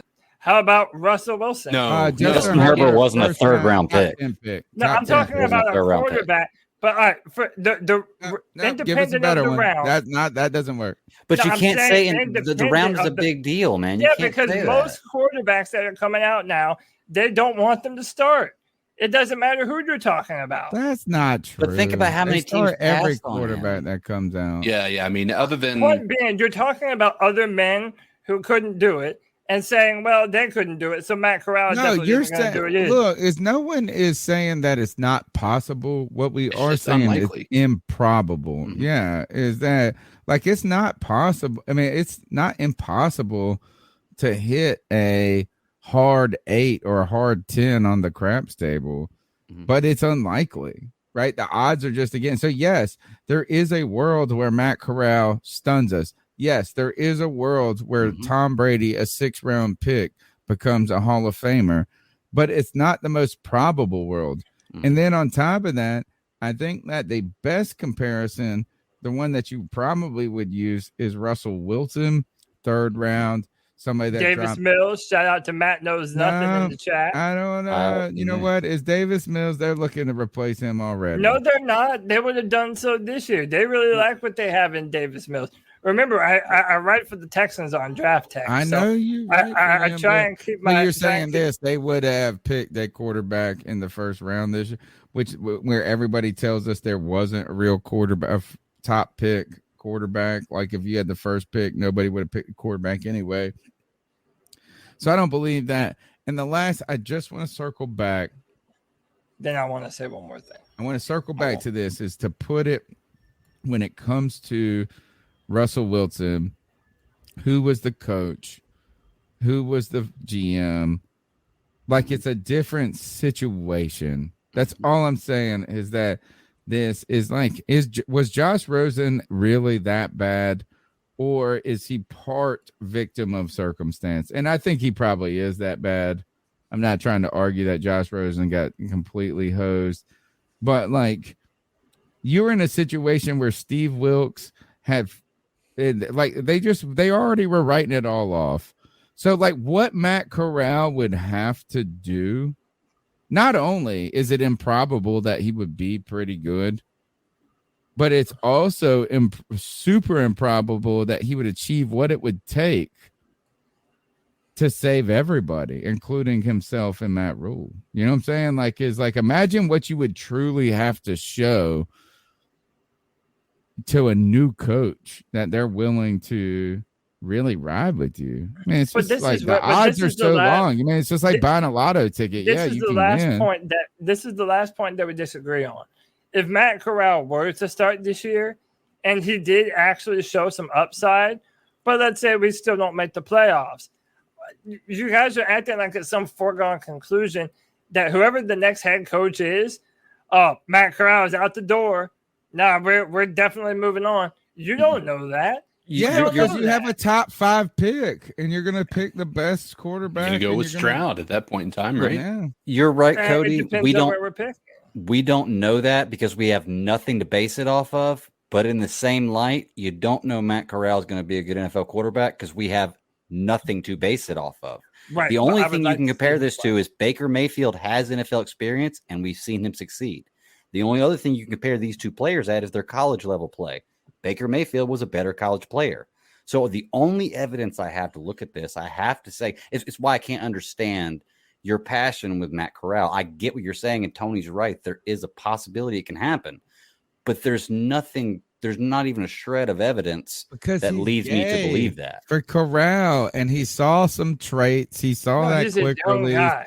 He saw, yes, and he sees. It's just like this. It's like looking at the young 21-year-old. It's like being the married guy and looking at the 21-year-old hottie. But like, and they just look sexy on the outside. And they completely diminishing what my point even actually is. It's that I don't care if he is or isn't a world beater in his first year.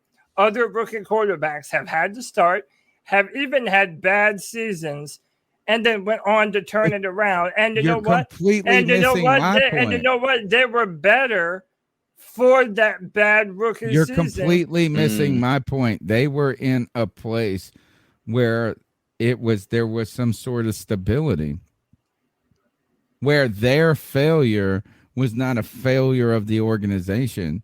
You know what I'm saying? Like if Mac Jones wins 6 games, 7 games, he goes to the Pro Bowl? Come on, shut the fuck up. Right. If he does that with imagine if he was with the Jacksonville Jaguars and did that. He wouldn't go to the Pro Bowl. He might not even be what I'm saying is that the situation that Matt Corral in, it might be unfair. Like if Matt Corral was with Jim Harbaugh, then I would say, okay, that makes sense. But there's a likelihood that no one is on this team tomorrow if things go bad. How does Matt Rule and Baker make more sense, though? I think Baker Mayfield has the opportunity to save Matt Rule's job and potentially Matt Corral's future with the Carolina Panthers. Not Matt Corral's future as a player, but Matt Corral's future with the Panthers. Yeah. And then the final, I have one other point, and I just slipped my mind. We were talking about, that was it. All right, let's go to the next call. I have one more thing to say. Go ahead. To Cody's defense, right, the idea that he loves Matt Corral the way that he does is similar to the same with little evidence, right? There's not a lot of evidence that you can put into it other than, there's a feeling, right? Cody has a feeling about him. And I think we all can be a bit optimistic about what we've seen from film from Matt Corral, right? Mm-hmm. But is this not the exact same thought with Gardner Minshew that you have, Tony? Like you have this thought that Gardner Minshew is a great quarterback, right? I don't think you think he's elite, but you also have this love for him that he has no real, there is nothing that really indicates that he is going to be a successful quarterback in this league. Oh, nah. Like go look at his stats, bro. First of all, seventh. Go look, pull up Gardner Minshew's stats for me, and I will give you a case. Didn't we all see? We were all at that Jaguars. He was on a terrible, terrible fucking team. And the point is, he was drafted in the 6th or 7th round. Like he's an outsider. Like I'm not saying that you should bet your franchise on it, but the whole point is I think and the last thing is, look, I'm wearing the ECU shirt right now. He played for ECU for like 5 minutes. And he has this great swag and style. So I love him. But I do remember the point I want to make. And that is, Cody, I agree with you a lot on some of this, but I don't think Baker's the problem. I think Sam Darnold's the problem. I think we need to cut Sam Darnold and just make it Baker Mayfield and Matt Corral. Yeah. And how about this is have a real competition then? Is that all right? Let's say Matt Corral looks like he is this fucking phenom and he beats Baker out, which I don't think would happen, but okay. But if Baker gets hurt, then it puts Matt Corral in a position to where he could come in there and kind of show you what he's got without you putting all of your apples in that basket or whatever. But the problem now is that you have this muddled fucking thing. And I think Sam Darnold's a problem. I don't think it's Baker Mayfield. I agree with you, Tony. I said on Twitter, if the Panthers figure out some way to offload Sam Darnold, and it was just Baker and Matt Corral, dude, I wouldn't say one more negative thing about this Baker Mayfield trade. You just do it. You just roll with it. Let's just roll. If they released him, would you not have a negative thing to say about it, though? Because then we're eating that salary regardless. Dude, I don't care. We're eating it anyway. We're eating it, make him be a backup. I don't give a fuck. Yeah, and like that was always my reason for wanting.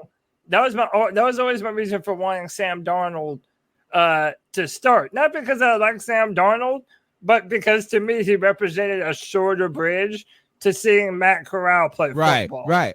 And I understand that point too. That's why we were not necessarily for trading for Baker. Right. Hit me up, Bat Daddy. Tell him. Give him the Baker fucking drip. I mean, not the Baker, the Gardner drip. Same. First year, 14 games, 91% QBR, which is fantastic. 71 yards, 21 touchdowns, 6 interceptions. That's a damn good year. Is that more than Baker? That's a damn good year. He was drafted in the 6th fucking round. And played for Jackson. Hold on. How many touchdowns did he have in 14 games? In 14 games, 21. Okay, so that's less than 2 per game, right? But that's more than Sam Darnold But look at the ratio. My point for that is he was never asked to be the guy. He had the best defense in the league that year. Mm-hmm. No, he did not. He did. The Jaguars did not have the Jaguars. Yes, they did. They were called Saxonville. Yeah. That was the year they went to the NFC when they went to Championship, the Super Bowl. No, that was the the playoffs. They 3 games that year, bro. They can't have the best defense and win 3 games. They went to the playoffs. That was Tannehill's year. That was before that. They did not have a good team. All right. Listen to this. Second year, he only played 9 games, 66% completion rating, a 95 QBR, 251 yards a game, 16 touchdowns, 5 interceptions.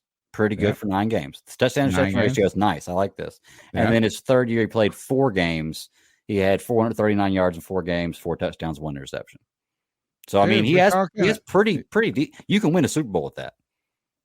You know, told y'all. Gardner Minshew, and he got drip, baby. He walks up in that mug and he looking. Hey, does he have more touchdowns than Baker did? How many did Baker have when they went to the playoffs? 30, maybe. Baker had to set the record. He had 30 his rookie season, but he was also the #1 pick, but also on a terrible team. So we'll give him that. But like, there is a difference between a guy stepping in who nobody thought was going to do it versus the guy that was given everything and doing it. But but my point with that situation is saying like that Cody wanting Matt Corral to start is a reach is the exact same reason why you would want Gardner Minshew to play, right? Gardner Minshew beat those odds as well, right? It's okay to guess where he starts for. You don't start for nobody. That's the problem. It's like he actually did what Cody wanted him to do. Imagine that. That's like Matt Corral coming. Read that first year stat line again. If Matt Corral comes out next year as a rookie and plays in 14 games and has Rita's 32, 71 yards, 21 touchdowns, 6 interceptions, 66% completion rate, and a 91.2 QBR. Like if you had Matt Corral and did that, if he threw over 3,000 yards, had a 3-1 touchdown rating, and a 91 QBR, you'd be like, oh, he's the future of the motherfucking shit. But Gardner Minshew is a bum to y'all. All right, the number is 252-228-5090. And you know what he is? He's super man, you know what I mean? Like, look, I'm not saying that Gardner Minshew is the fucking savior. I'm just saying this is like, I like certain players that go Well, you realize they might have kept him if they didn't have a chance to draft. Yeah, the Jaguars are always going to do not stupid shit, but just like radical shit. You know what I'm saying? They have the #1 pick. If you have the #1 pick, you're going Trevor Lawrence. You ain't going to stick with Gardner Minshew. So, by the way, as Bat Daddy points out, read that Baker thing. Baker in That- 2020, you were asking, had 26 touchdowns, 8 interceptions, and a 95.6 QBR. Like Dude, very that's like close. barely with better. with I 35.63. That's what I'm saying. You can win with that. Who's What's wrong been with that? calling That's for Gardner, winnable football, baby? dude. I don't understand what's wrong with that. That I is don't know that if is you three guys- times better than what we've had in the last 4 years in Carolina. That's good. And stop shitting on my boy. Stop shitting on the dude with the drip. There's no Gardner shitting mentioned on him. white can. My point for that statement was to Josh say it's Allen okay for Cody to want to be having Matt Corral be the starter for this not. team right now. You must hate him. It's not okay. But it will get just like it did for Gardner Minshew. It won't be enough to get you the job. It just won't. I don't know You that what I'm that's saying? true. It Dak didn't work Prescott in got the benefit of Jacksonville. the doubt. It didn't work in. It didn't work anywhere else. It worked. where It worked in Dallas. It's worked in Seattle with Russell Wilson. It's worked in plenty of places. If Tony Romo doesn't get injured that year, Dak Prescott's probably still not. Tony Romo's probably retiring this year. Right, but Dak guess Prescott's who? just starting. So Guess who they decided to go with all the way through the year, even when Tony Romo was healthy. They kept Dak Prescott in the game. They didn't take him out to let Tony Romo play. Because he started out so great. I mean, he was like Dak 11 is and big. All right, let's go to the next call. Good conversation. Good conversation. Numbers 252-228-5098. My podcast brothers, how y'all doing, man? It's G Cavassier. I know it's been a while, man. It's been a while. I've been busy, man. I've been really busy. Hey, just to start things off, man, I am happy for the Baker Mayfield trade. I mean, I am, and I went to Twitter and read all the posts and everything like that. One thing is pissing me off, man. I'm sick and tired of us Panther fans always wishing for the worst. They're saying, "Oh, he's gonna suck," and we're not gonna get more than 6 wins or 7 wins and 8 wins the most. Can y'all just please stop it and give this dude a damn chance, man? They're like, come on, man. We need to wish for the damn best. That's what the hell I'm damn doing, man. You know what I'm saying? I really do believe that we're gonna make some noise this year. I really, really, really damn do, man. To me, Baker is a fucking dog, man. He is, man. And you know the way I look at it, and this is just the crazy G Cavassier. Tom Brady went to a new team, won the Super Bowl. Matthew Stafford went to a new team, won the Super Bowl. Baker Mayfield, I don't know, man. You know what I mean? If the light shines on Carolina, that would be something, wouldn't it? But I see us doing pretty good, man. Keep pounding, y'all. Sam Darnold went to a new team. So, okay, look, I have a question for you. Is it your obligation as a fan? And by the way, legit question. I literally want to know. Is it your job as a fan of a football team to always look at the glass half full? No, I don't think. I think it's important to be realistic, but I think as a fan, it's important to want your team to be to cheer for your team, to cheer for them to win. Like when you show up to a game, you should be cheering for your team to win, even if you know they don't. They're not going to. I think as a fan, it's your responsibility to still be cheering for them to win. Because couldn't I make the argument that if you took G's call right there, took out Baker Mayfield, and input Sam Darnold, that call might as well be from last year, right? And it would be the exact same. And that's how thing. we were last year until we won. But that's okay. We get to be like that until we're not. Okay, so am I such a bad fan, and are fans like me such a bad fan for saying everything that I have seen looks like every move the Panthers have made the last 2 years and haven't been successful with? Does that make me a bad fan for saying that? Not only does it look like that and feel like that, but I'm not going to give out any praise until I see that this isn't that. I don't want to say a bad fan because I don't like gatekeeper fans. Right. Like I do get irritated with gatekeeper. I think that your attitude is okay to have. And I think it's kind of like a necessary, right? It's like you need pessimists to balance out optimists, right? Like you need that kind of counterweight, the yin and the yang to everything. So I don't think that criticism by default, it means you're a bad fan. I don't think if you say negative or you disagree if you don't like, I've disliked players. I've disliked, you know what I mean? Like, but I do think rooting, unless you are trying to frame it in the idea that like our short-term failure could lead to long-term success, that's the only. But like, if you're rooting against the Panthers, like at some point, the longevity of that argument has to go that you're not a fan of the Panthers. Like, I mean, like at what point? Like, how long is it? Like 3 years later, and you're still rooting against them, and you're like, oh well, you're clearly a Falcons fan, Dick. There's a clear differentiation between actively rooting against someone. Like, it'd be one thing if I'm like, I don't want Baker to win a game, and I want the first pick in the draft. And That's kind of how you've been. And I want him to tear his ACL like that's what in the you've been first saying game. the whole time. No, that's not what I'm saying. Because you're so passionate. My saying is this is a trap that lures us into everlasting mediocrity. No, and that's all the Panthers have ever known. Right. And that's why I take such a strong stance about Baker Mayfield. That's why we need you. No, that's why we need that voice. We need that voice in the room. We don't need to live in an echo chamber. When it comes, like, I mean, think about with politics. That's like one of the big problems with politics. It's like you're either you entirely agree with me or you're the enemy. Right. So we don't need you to.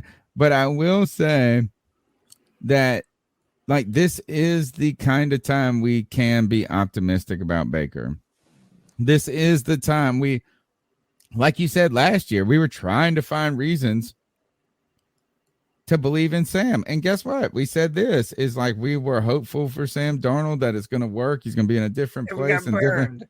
And then we said, you know what? But we ain't holding on to that. I think it would be more insane for you to hold on to that idea than it would be. So I think you should allow people to have optimism and allow people to be pessimistic. And the difference here, I'm a jilted lover. Yeah, the difference here, and I think, again, I'm riding the fence a lot on these conversations because I'm going back and forth with the argument, right? The difference here in the Sam Darnold argument, right? Last year, we were optimistic. We were like, oh, Sam Darnold never really got an opportunity, things like. We've seen Baker be successful. Like, it's happened. And now you can argue that it hasn't been consistent. That's fine. Not many rookies not many people on their first contract are super uber consistent over their entire thing.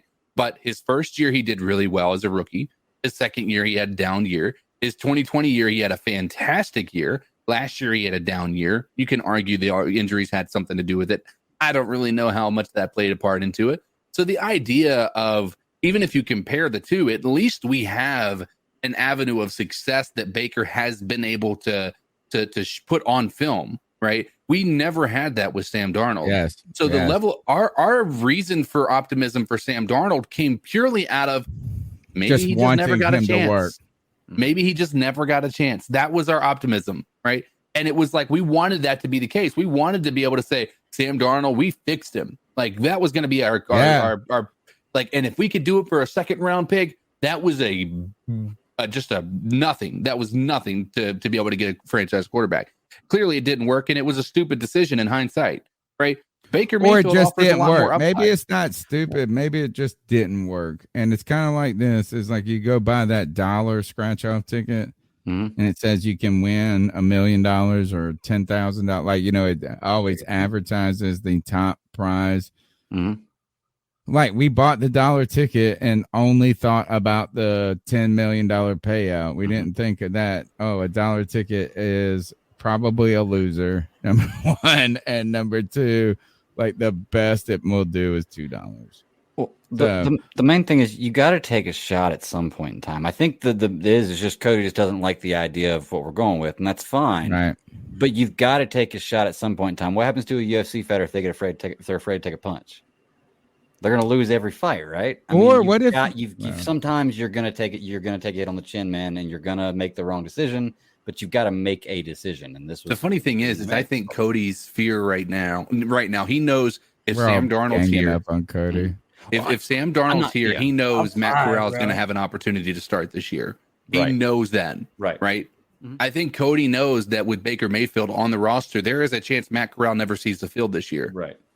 And I think there is so the thought that these two like, again, to say that they're equal, that Sam Darnold is the same as Baker Mayfield, I think Cody really knows that Baker Mayfield is a step above and potentially much better than Sam Darnold. But that also leads the idea of Matt Corral not really getting a chance this year to be able to prove what he's done. And I think that's where, again, similar to what we've done with Teddy Bridgewater, right? Cody has, and we all, we let ourselves, and I think we all did, and Cody more so than most, fell in love with Matt Corral because we thought he was the future for the Panthers. And then you trade for Baker Mayfield, and now everybody sees there's maybe another alternative. And I think Cody's just, like that I think that, and again, Cody, you can correct me if I'm wrong, but that rage and frustration falls back on Baker's, maybe even unwarranted. Like if we didn't have Matt Corral on the roster, I think you would probably be a little bit more happy about this. Yeah, but like I said, if they were able to figure out a way to get rid of Sam Darnold, then I'm back to being just as happy as I was before, right? Like it honestly, for me, it goes back to when we failed to build around Cam, the proper offensive line. Then we let Cam go the wrong way, and the last 2 years have been just absolute trash at the quarterback position. And then fumbling. I see everybody trying to pretend that Baker Mayfield isn't that. And maybe he isn't, dude. If I'm wrong, guys, I hope I'm wrong. I hope that you can all clown me until the end of my days. We are. And he's a We're franchise quarterback. But, dude, until then, I have not seen a shred of evidence. I think we used the word franchise. The exact same thing that we have been doing year in and year out. I think the franchise quarterback statement is kind of a cop-out. It's like you're either the greatest or you can't work. No, and it's like almost like this. If we went to the bar and there were a couple of girls and there was one who was just out of our league, like long shot to take home, and you're like, I'm either taking her home or I ain't taking nobody home. But then there's a couple of like 7s and 8s are probably incredible in bed. No, dude. I'm very different with my quarterback. That's not a loss. That's not a loss. The franchise. You'd be like, is that a franchise lay? That's what I'm like. How about that? Is that a franchise lay? Oh, all right. The number is 252-228. I've accepted some. We still got some questions to get through. We gotta go. We're gonna go through the next call. Hey boys, it's today Tuesday. I know you guys hopefully have a show going on tonight. Baby Rhino here, Jamestown. What's up, again, I've been on vacation trying to catch up, but I'm sure there's been plenty of talk about this Baker Mayfield signing. It's been all over the news everywhere. I know that the last time I called in, I stated that it'd be stupid if we did it, but we did it.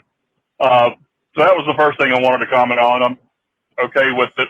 I hope he does what we need him to do. But second of all, most importantly, I know about a month or so ago you guys talked about helmets. So what you boys think about the new helmet release? Looks awesome. Can't wait to see all of that in black and then some. So those are the kind of small things I think you guys are talking about to keep our fans happy and kind of excited. So I hope that's done that for you guys too. Again, thanks for all you all do every day, week in, week out. Everybody smash that thumbs up button, please. Hey. And we'll catch you on the flip side. Appreciate that, Rhino. Appreciate that love, man. Yeah, we've already talked about it. We love the helmets, and that's just further proof. We have not heard one person in our chat room or on Twitter or in the cat calls that has a negative thing to say about these black helmets. Right. They're fire, man. They are aesthetically the best thing maybe that the Panthers have ever done.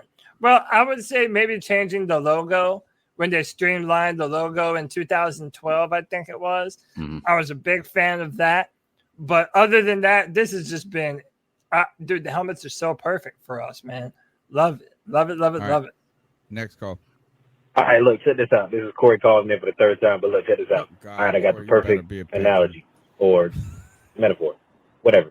We're talking about comparing our quarterback room to foods. Baker Mayfield, okay, he's a 10-piece McNugget meal, all right? Now, he's a 10-piece McNugget meal from McDonald's. People talk a lot of shit. They may get a lot of hate. You know what I'm saying? It ain't going to ever be the best thing you ever had in your life. But if you know what you're doing when you know what you're getting into when you go get into it, it can satisfy you. You don't want to have it every day. right? But if you just need something, you don't want to spend more than a few bucks on it, for sure. Like you say, it can get you where you need to go, but you definitely don't want to take your lady out to go get it. She's not going to get excited about it. Not for no special occasion. And, you know what I'm saying? Definitely not when, you know what I'm saying, the lights are the brightest. It ain't that. Right. Matt Corral is that fucking pasta recipe that you've seen on Pinterest or Instagram that you haven't tried out yet, but you want to try it out, and it could be bomb as fuck. Or you could potentially fuck it up and just ruin dinner for everybody and end up going to get McDonald's. Right. So you don't know. The jury's up in the air, but there's a lot that can be done here. And even if you don't get it right maybe the first time, you still got, you can work and get better at it. You can try it out. You're new. Sam Darnold is those fucking gag jelly beans that look like regular jelly beans, but when you bite into it, it tastes like a fart. Like, shit looks good. You know what I'm saying? The physical traits are there. You know what I'm saying? You might even start out thinking, oh, okay. And then it's the worst thing you ever tasted in your fucking life. But yeah, let me know what y'all think, man. Appreciate y'all. The popcorn jelly bean always makes me feel weird. It's like, wow, that really tastes like popcorn. It's fucking a mind fuck. Next call. Hey, what's good, Panthers family? This is C3 family. This is Gibbs, aka Notorious GIB. What's up, Gibbs? On Twitter, you guys. Love the podcast. Just have some opinions really quick.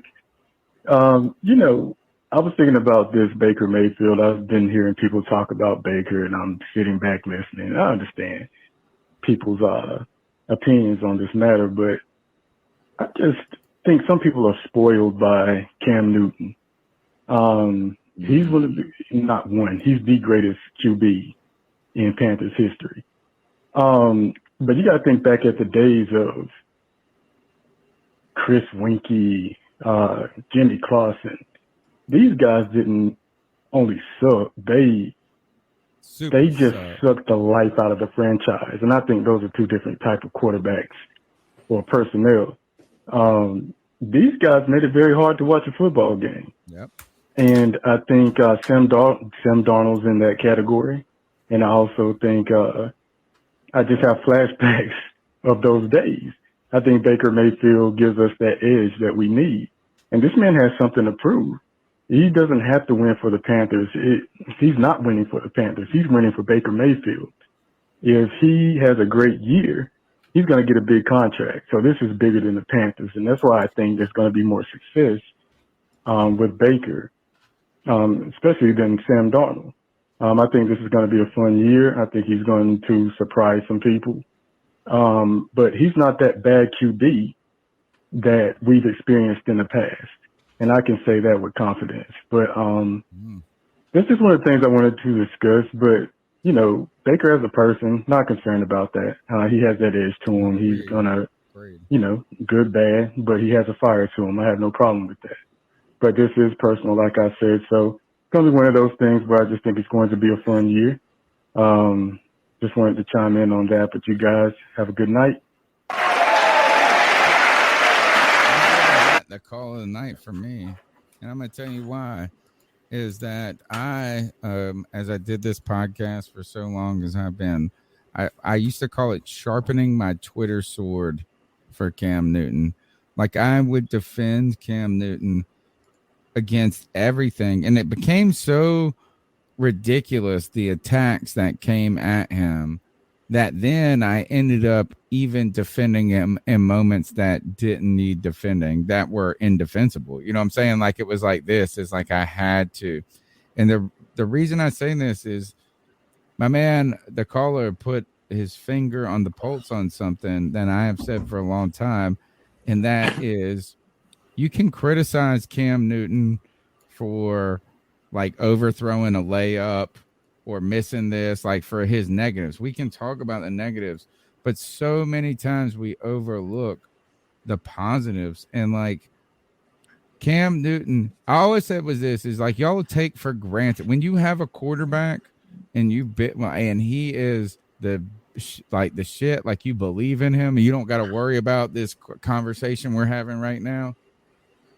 Like, the land of having a quarterback is way cooler than the land of not having a quarterback. Dude, it's night and day difference. I mean, and when we had Cam, we lived in a land that we believe we had a quarterback. And you would say, yeah, is the offensive line gonna be good? Is he gonna be healthy? Is this, you say all this, but you never went, oh, we don't believe in him. Right. And it's like by having the way, a good job. I'm sorry. Yeah. I have no problem saying that I am spoiled on this issue. Yeah. That's not. exactly Imagine if you what were I a Green want. Bay fan. Dude, Imagine if you were that a is Green Bay fucking exactly- fan. They had Brett Favre to Aaron Rodgers. They're gonna be hurting when Aaron Rodgers But leaves. like, that's my point though. Like, you know, we've spoken about this a number of times on the podcast.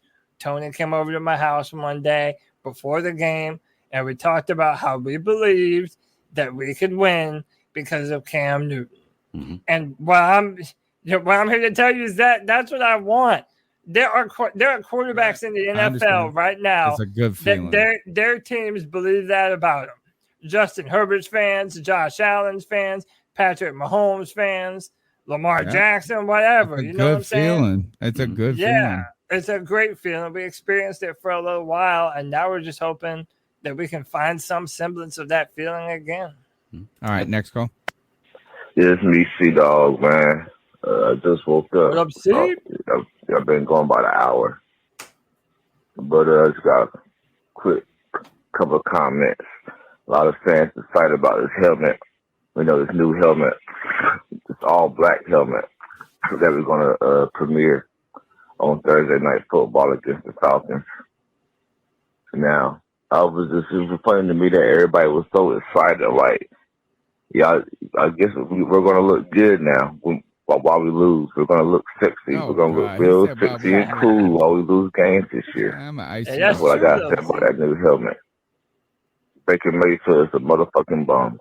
I'm not going to change my goddamn thoughts on that until he go out here and show me otherwise. Until then, he's a fucking bum like goddamn Sam Darnold. Then, if you really think about it, man, Sam Darnold probably has a better arm than fucking Baker Mayfield. And he's bigger than Baker Mayfield and probably stronger than Baker Mayfield. And I already know he's more mobile than Baker Mayfield. No stat shows that. But, man, make sure you you got your motherfucking feet off when you come in this motherfucking goddamn chat, man. Make sure you goddamn wipe your motherfucking feet off on the motherfucking like button and make sure you motherfucking subscribe. Yeah. And for all you motherfuckers who don't like me goddamn cussing all the goddamn time, man, hit the motherfucking like button and goddamn subscribe. And maybe I'll stop all the fucking F-bombs. Until then, hit the fucking like button, fucking subscribe, you fucking pussy cats. Good night. Great show, fellas, as always. See, dog, appreciate you, brother. Subscriber shame, motherfuckers. Yeah. Yo, C Dog is look, a lot of times like G Baby and C Dog might rub people the wrong way. Bro, I love passion. Those men, they love their football team, yo. So that's why I rock with them, man. We don't stifle opinions here on the Secret Podcast. And look, I said the same thing. I do think Sam has a better arm. I know the stats might not measure that out. I hear you, Bat Daddy. I'm just saying from a pure film perspective, watching the throw and the zip, I do think he does have a little more arm talent. But again, I know I'm probably splitting hairs here, but I agree, man. I think a lot of us are on to prove it. It's the motion in the ocean. That's like saying this. It's just because you got the bigger, you know what, that you're better in you know where. And that's not the truth. I need you to be more specific. Yeah, say what. I can't be more specific. We got children listening to this podcast, and I'm already hypersexual when it comes to all of my analogies. When it comes Oh, to you're football. talking about that? Oh my gosh, Tony! Hey, see. Jeez, C-Dog say it. Say it. Yeah. Next Hey guys, I'm a big fan of the show, and I just want to pose a question on a topic that I've been seeing a lot on Twitter, you know, and Panthers Twitter, and that is, you know, there's been so many people saying, you know, oh, DJ's going to have a career year, and Robbie's going to bounce back, and CMC's going to bounce back, and Terrace Marshall Jr. and Tommy Tremble, you know, they're all going to have breakout seasons. with Baker at QB. And I mean, I get the excitement, but I kind of sit back and look. I'm like, when did Baker ever elevate any of those pass catching threats in Cleveland? Like, when did any of his guys ever have like a career year, or like go off, or like ball out? Yeah. Like, when did Odell ever do that? When did Jarvis Landry or Njoku, like, you know, he just handed the ball off to Kareem Hunt and Chubb the whole time, you know, so they're different running backs. False. But, you know, I think the point remains true. Like, for the pass-catching guys, like, who did he ever elevate? Who ever thrived under Baker in Cleveland? So, I mean, that's just, you know, that's just something I've noticed. The fucking I think it's a fair question to ask. That don't mean Why so many Panthers fans are just assuming all of our skill position players, specifically the pass-catching people, are going to have some tremendous year now we have Baker. So I appreciate it, guys, and keep pounding.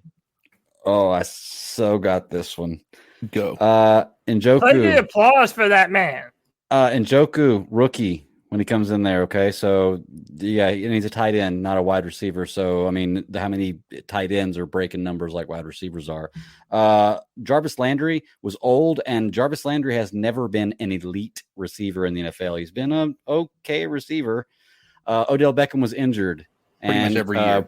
And Baker Mayfield's numbers got significantly better when Odell Because of Beckham Baker. left. No, after Baker left. And I'm sorry, when your dad needs to call to get you, get on Twitter to get you to get traded, then I lose a little bit. I'm so tired of y'all draft fucking nerds saying Njoku is the exact thing I told y'all not to do. Don't draft a fucking tight end in the top 15, man, bro. Like, I'm not trying to shit on him as a talent entirely, but y'all act like he's a game changer. He's just all right. Well, the part of it is like, the question is, when has he ever elevated the talent around him? I don't know that you can say that he has been the detriment of the talent around him, right? I don't think you could say that. Now, to be fair, and this is where the argument then lies, I think he elevated that wide receiver core more so than Sam Darnold ever has elevated any position groups on his team. So again, if we're talking about what's going to give us the best opportunity to win, it's Baker Mayfield. Like, that's just hands down. As far as any of the options that were available to us, Baker Mayfield provided the best opportunity. All right, next call. Yo, what's good, C3? It's JD 54. JD, I'm calling in not to really speak on the quarterback situation, but I was watching film on some of the guys who brought in the free agency, and if I'm remembering his name correctly, Corey Littleton. I think the linebacking play this season, the defense as a whole is going to look a hell of a lot better, but I think the linebacking play is going to be a lot better than people may be expecting it to be.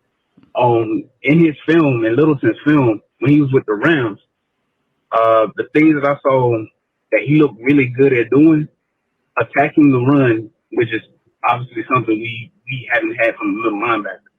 But in pass coverage, he plays similar to how Luke played. Like, multiple times, he bait a quarterback into throwing. He step in front of him and pick it. But yeah, like him, I spoke on it last week about how I'm excited to see what Brandon Smith has.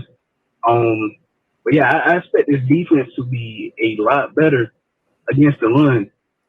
There's still the question marks about the defensive end position. Is YGM going to take it? But I'm feeling very optimistic. Love to get you guys' opinions on it. But yeah, that's what I want to call in. All right, this is a great time right here. If we got two more questions to power through and a couple more calls, is YGM a starter, right? Or is like a second-year player, defensive end, suffered injuries? We have 5 questions facing the Carolina Panthers going into training camp.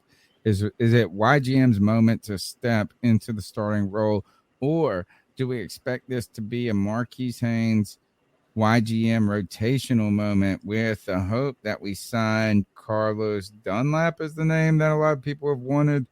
What do you guys think? Because second year for a defensive end is usually not their best. I've always said that defensive ends who are not freaky deaky like Julius Peppers or Jadeveon Clowney, it's year 3 that they come into being. Do you see Gross Matos actually taking the limelight, the spotlight from Terrace Marshall Jr., Cody? I want to shout out Panther Pickle. He might not be listening still, but on the free-for-all yesterday, he made a comparison between a YGM and Charles Johnson. And basically that Charles Johnson, his first 3 years, he was kind of in a rotation. He didn't really have that opportunity to be like the full-time starter right away, and he still did pretty good. And he was talking about how you could easily see YGM as on a similar trajectory to a Charles Johnson. I mean, similar builds, similar bodies, and they kind of had to play that rotation role. I'm very optimistic about YGM. I loved his film coming out of college, out of Penn State. I didn't like a lot of the technical part. I'm hoping that he's continued to build on that. But, I mean, that was the original dream, to have a really good bookend defensive end on the other side of Brian Burns. And I'm just hoping that he continues to get an opportunity to do so. Because I really do believe that ultimately the Panthers want to be a 4-3 defense. Some might say that we're better aligned or that we're better off being a 3-4 due to our personnel. But I really think that the Panthers want to be a 4-3, and having a really heavy, strong, powerful run stuffing defensive end, that's what we've been in need of. And frankly, I think that's why they were okay with letting Hassan Reddick walk out the door too, because they weren't those big, powerful edge setters. And YGM, he might not have proven that yet, but he does have the potential to be that kind of a player. The problem with the Charles Johnson analogy is that he was playing one on the other side of Julius Peppers, who was the most dominant defensive end, right? So, but you could say this is that Brian Burns ain't no slouch. He certainly ain't no Julius Peppers, though. No. And then the other thing is year 3. This is my argument. The year 3 is big for this type of player. It was big for Charles Johnson, is exactly who I'm talking about. It was year 3 that he stepped into his own. We try to rush these defensive ends a little bit much in the NFL currently. And I hope he can step into that role. I really do. But remember what happened? Coney Ealy almost won the fucking MVP of the Super Bowl as a rookie and is not playing in the league anymore. I just I don't know if he's going to be a starter by the end of the year. I hope he is. If he is, that means he's healthy and he has been what we thought he could be. All right, next call. Hey, what's up, C3? Appreciate everything y'all do. This is the man that was here, somebody else, a.k.a. the Real AP. Thanks for having me on a couple of weeks ago. Cody, I appreciate that. Yeah, man. This is a make it or break it season. I don't give a shit what's going on. For fans, for players, everybody, coaching staff, the urgency button has been hit. Maybe the panic, I don't know. We'll see. I don't know what's going to come out of this, man, but Sam, Baker, PJ, it doesn't matter. And I'll keep preaching it and I'll die on this hill, man, until that O-line gets fixed. And I don't care who you put back there. Ain't nothing going to happen. Nothing. And I'm just being real with it. I appreciate everything y'all do. Y'all have a good night. Thank you. Keep pounding. Appreciate you. Yeah, I mean, good. Look, again, there are reasons to be optimistic about this team, and I feel like every year we feel that way. We all feel bottom. Oh my God, you're Baker Bottom optimism. Shut up, dude. I'm just saying we have good players. We do every year, and it just seems like there's something that happens, like a large hole opens up, and everything just vortexes around this big hole. For the past few years, it's been the offensive line quite literally making big holes for defenders to run through. So, I mean, I don't know. It's What's gonna the be vortex this year beyond quarterback? It's probably Baker linebacker, Mayfield. man. Nah, No, I don't beyond know, quarterback. man. Beyond Yeah, quarterback. linebacker is still something I think we're all Question. concerned about. We need Just to see because it. we don't know. We don't know. We need to see We don't it. know about Littleton. We don't know if Brandon About the cat killer. Yeah, we just don't know, man. We don't know what we don't know. Still the best story. Still the best story, folks. If you don't know this, what's the guy's name? The other linebacker, not Littleton. He came from Dallas. He fake killed the cat. I mean, it's like a fucking phenomenal I know who you're talking about. I story. can't remember his name. But he fake killed the cat, like where he was getting a fight with his girlfriend, and he wrapped her laptop up in a blanket and smashed it on the ground and told her it was the cat. Like he was like, and I will smash Speckles or Sparkles or whatever. She's over there crying, thinking the cat's brains got mashed out, and she was like, fuck, even worse. My laptop just got, oh, that's messed up. All right, next call. Two more. I think this is God damn, what it do, boys? It's your boy Mike, aka Supremely Time. What's up? Oh man, it's been a minute, boys. I'm sitting here drinking my mega pint right now, chilling. Oh shit. And I got to the podcast late, and I'm just trying to know when is the Fan Fest meetup? I think it's going to be before or after or during August 11th. Let me know, boys. Gotta do it before. Trying to roll through and bring my mega pint cup and get litty with y'all boys. Hey. Let me see. Baker Mayfield, blah blah blah blah. Matt Rule, blah blah blah blah. Look, I watched the podcast last week, and it's like Cody against the world.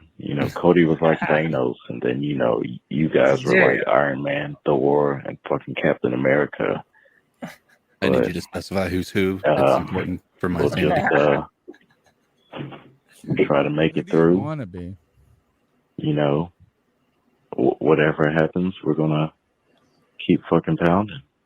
So let's fucking go. Panther Pride till I die. What's up with the Fan Fest? Motherfuckers, keep pounding.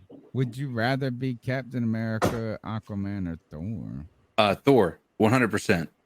Oh, Greg and you are fighting over it. Bad Daddy's got the hammer though, so he gets to call dibs on Thor. I feel like. Why ain't Captain America just too goody two shoes for anybody? Oh, he'd be badass. Don't get me wrong. Captain America, the movie Captain America, would Steve Roth would be The badass. only issue I have with Captain America is he is the exact same human being that the Nazis were trying to create.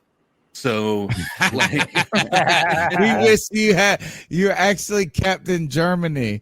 Right. He is you're like Captain honestly, Nazi. Oh, that's funny. Like he's That's just everything that they wanted. So I just I have a hard time being rooting for that. But yeah, I mean it's. Would you? All right. What about just the actor themselves, not the superhero? But because I think of it as Jason Momoa. Would I rather be Jason Momoa? Oh God, Jason Momoa. Out of all three, yeah. Who plays Thor? Right. I think I'm going to be Aquaman, and I can't Chris swim Hemsworth. that well. Dude, I I'm think it's basically like a handicapped Jason Momoa. I'm the next best thing. No, you're Thanos. Yeah, dude. You're The point Thanos. being, Don't forget, we're all fighting you, bro. Y'all are crossing Thanos. streams. just so you Who's know. Iron I'd Man? be remiss if I didn't point that don't out. worry. I'm just Y'all are taking crossing on streams. 3 at the same time. I'll be Iron Man. I'm good with that. I do want to say that we will indeed be at FanFest. Yes. At least 3 of the 4 boys will be. Tony, I won't be there. Tony I'm thinks be it's in important Dominican to Republic. Sorry. Tony thinks it's important to have a life and do shit with your family. What a weirdo, right? But yeah, your boys will be at FanFest, and come say hi, man. Yeah, we'll be hanging out. You'll be seeing us around there. I think we need to plan a little bit more. The question really boils down to what's the plans. And I don't know if Greg sounds like he has to be at work the next day. So I'm not sure if a brunch the following day would work. But I did have to be at work the next day, but I was going to say I just scheduled a doctor's appointment in Salisbury. So I'd have a legitimate excuse to take a sick day that day to drive down to Salisbury. And then from Salisbury, hop, skip, and jump down to Charlotte. So there you go. Snap. Yeah. I have legitimate All right, excuse to so call in sick. before, during, and after is the answer to that question. The last call of the night, right here, and we have 2 questions left to get to, and that is who's going to start at guard, and is Christian McCaffrey overrated? We got to get to him. We prepped for it. We put the time into it. Last call of the night. Hey guys, this is Jedi George. It's been a minute since I called in. Jedi, what's up? It's probably the end of the show, so I don't know if you guys will get to me. But basically, over the past few months, being a Charlotte sports fan between the Panthers and the Hornets, has been one hell of a shit show. Yeah. I've been trying to figure out what my feelings are on this Panthers team, and I really can't, put my finger on it. One day I feel like, maybe we can shock the world and win 10 games. Another days I feel like it's just another 5-win season again. And you're right, like both of those days. You're right. I don't even know what exactly I want out of this Panthers team, because honestly, I don't have any faith in Matt Rule. I mean, I feel like some people feel like, hey, let's see what he has. But after 2 years, there's literally nothing that inspires me about Matt Rule. At least with Rivera, after, the first 2 years of not very good record-wise seasons, we saw the buildings of something special at the end of that second season. And it was like, all right, if we can get this team, for a whole season, we might have something. And then it culminated in the 2015 Super Bowl run. So I just don't have any of that kind of feeling with this team. I don't know what our direction is. I don't know what brings this team together as a team. It's just a bunch of guys who are really talented playing football. And as far as Sam Darnold goes, he's pretty much all the way out on him as everybody else is. And, I think Baker could come in and help, but we don't even have a guarantee if, Matt Rule, not the fool again, if he's even going to play Baker, because it looks like it's going to be an open competition.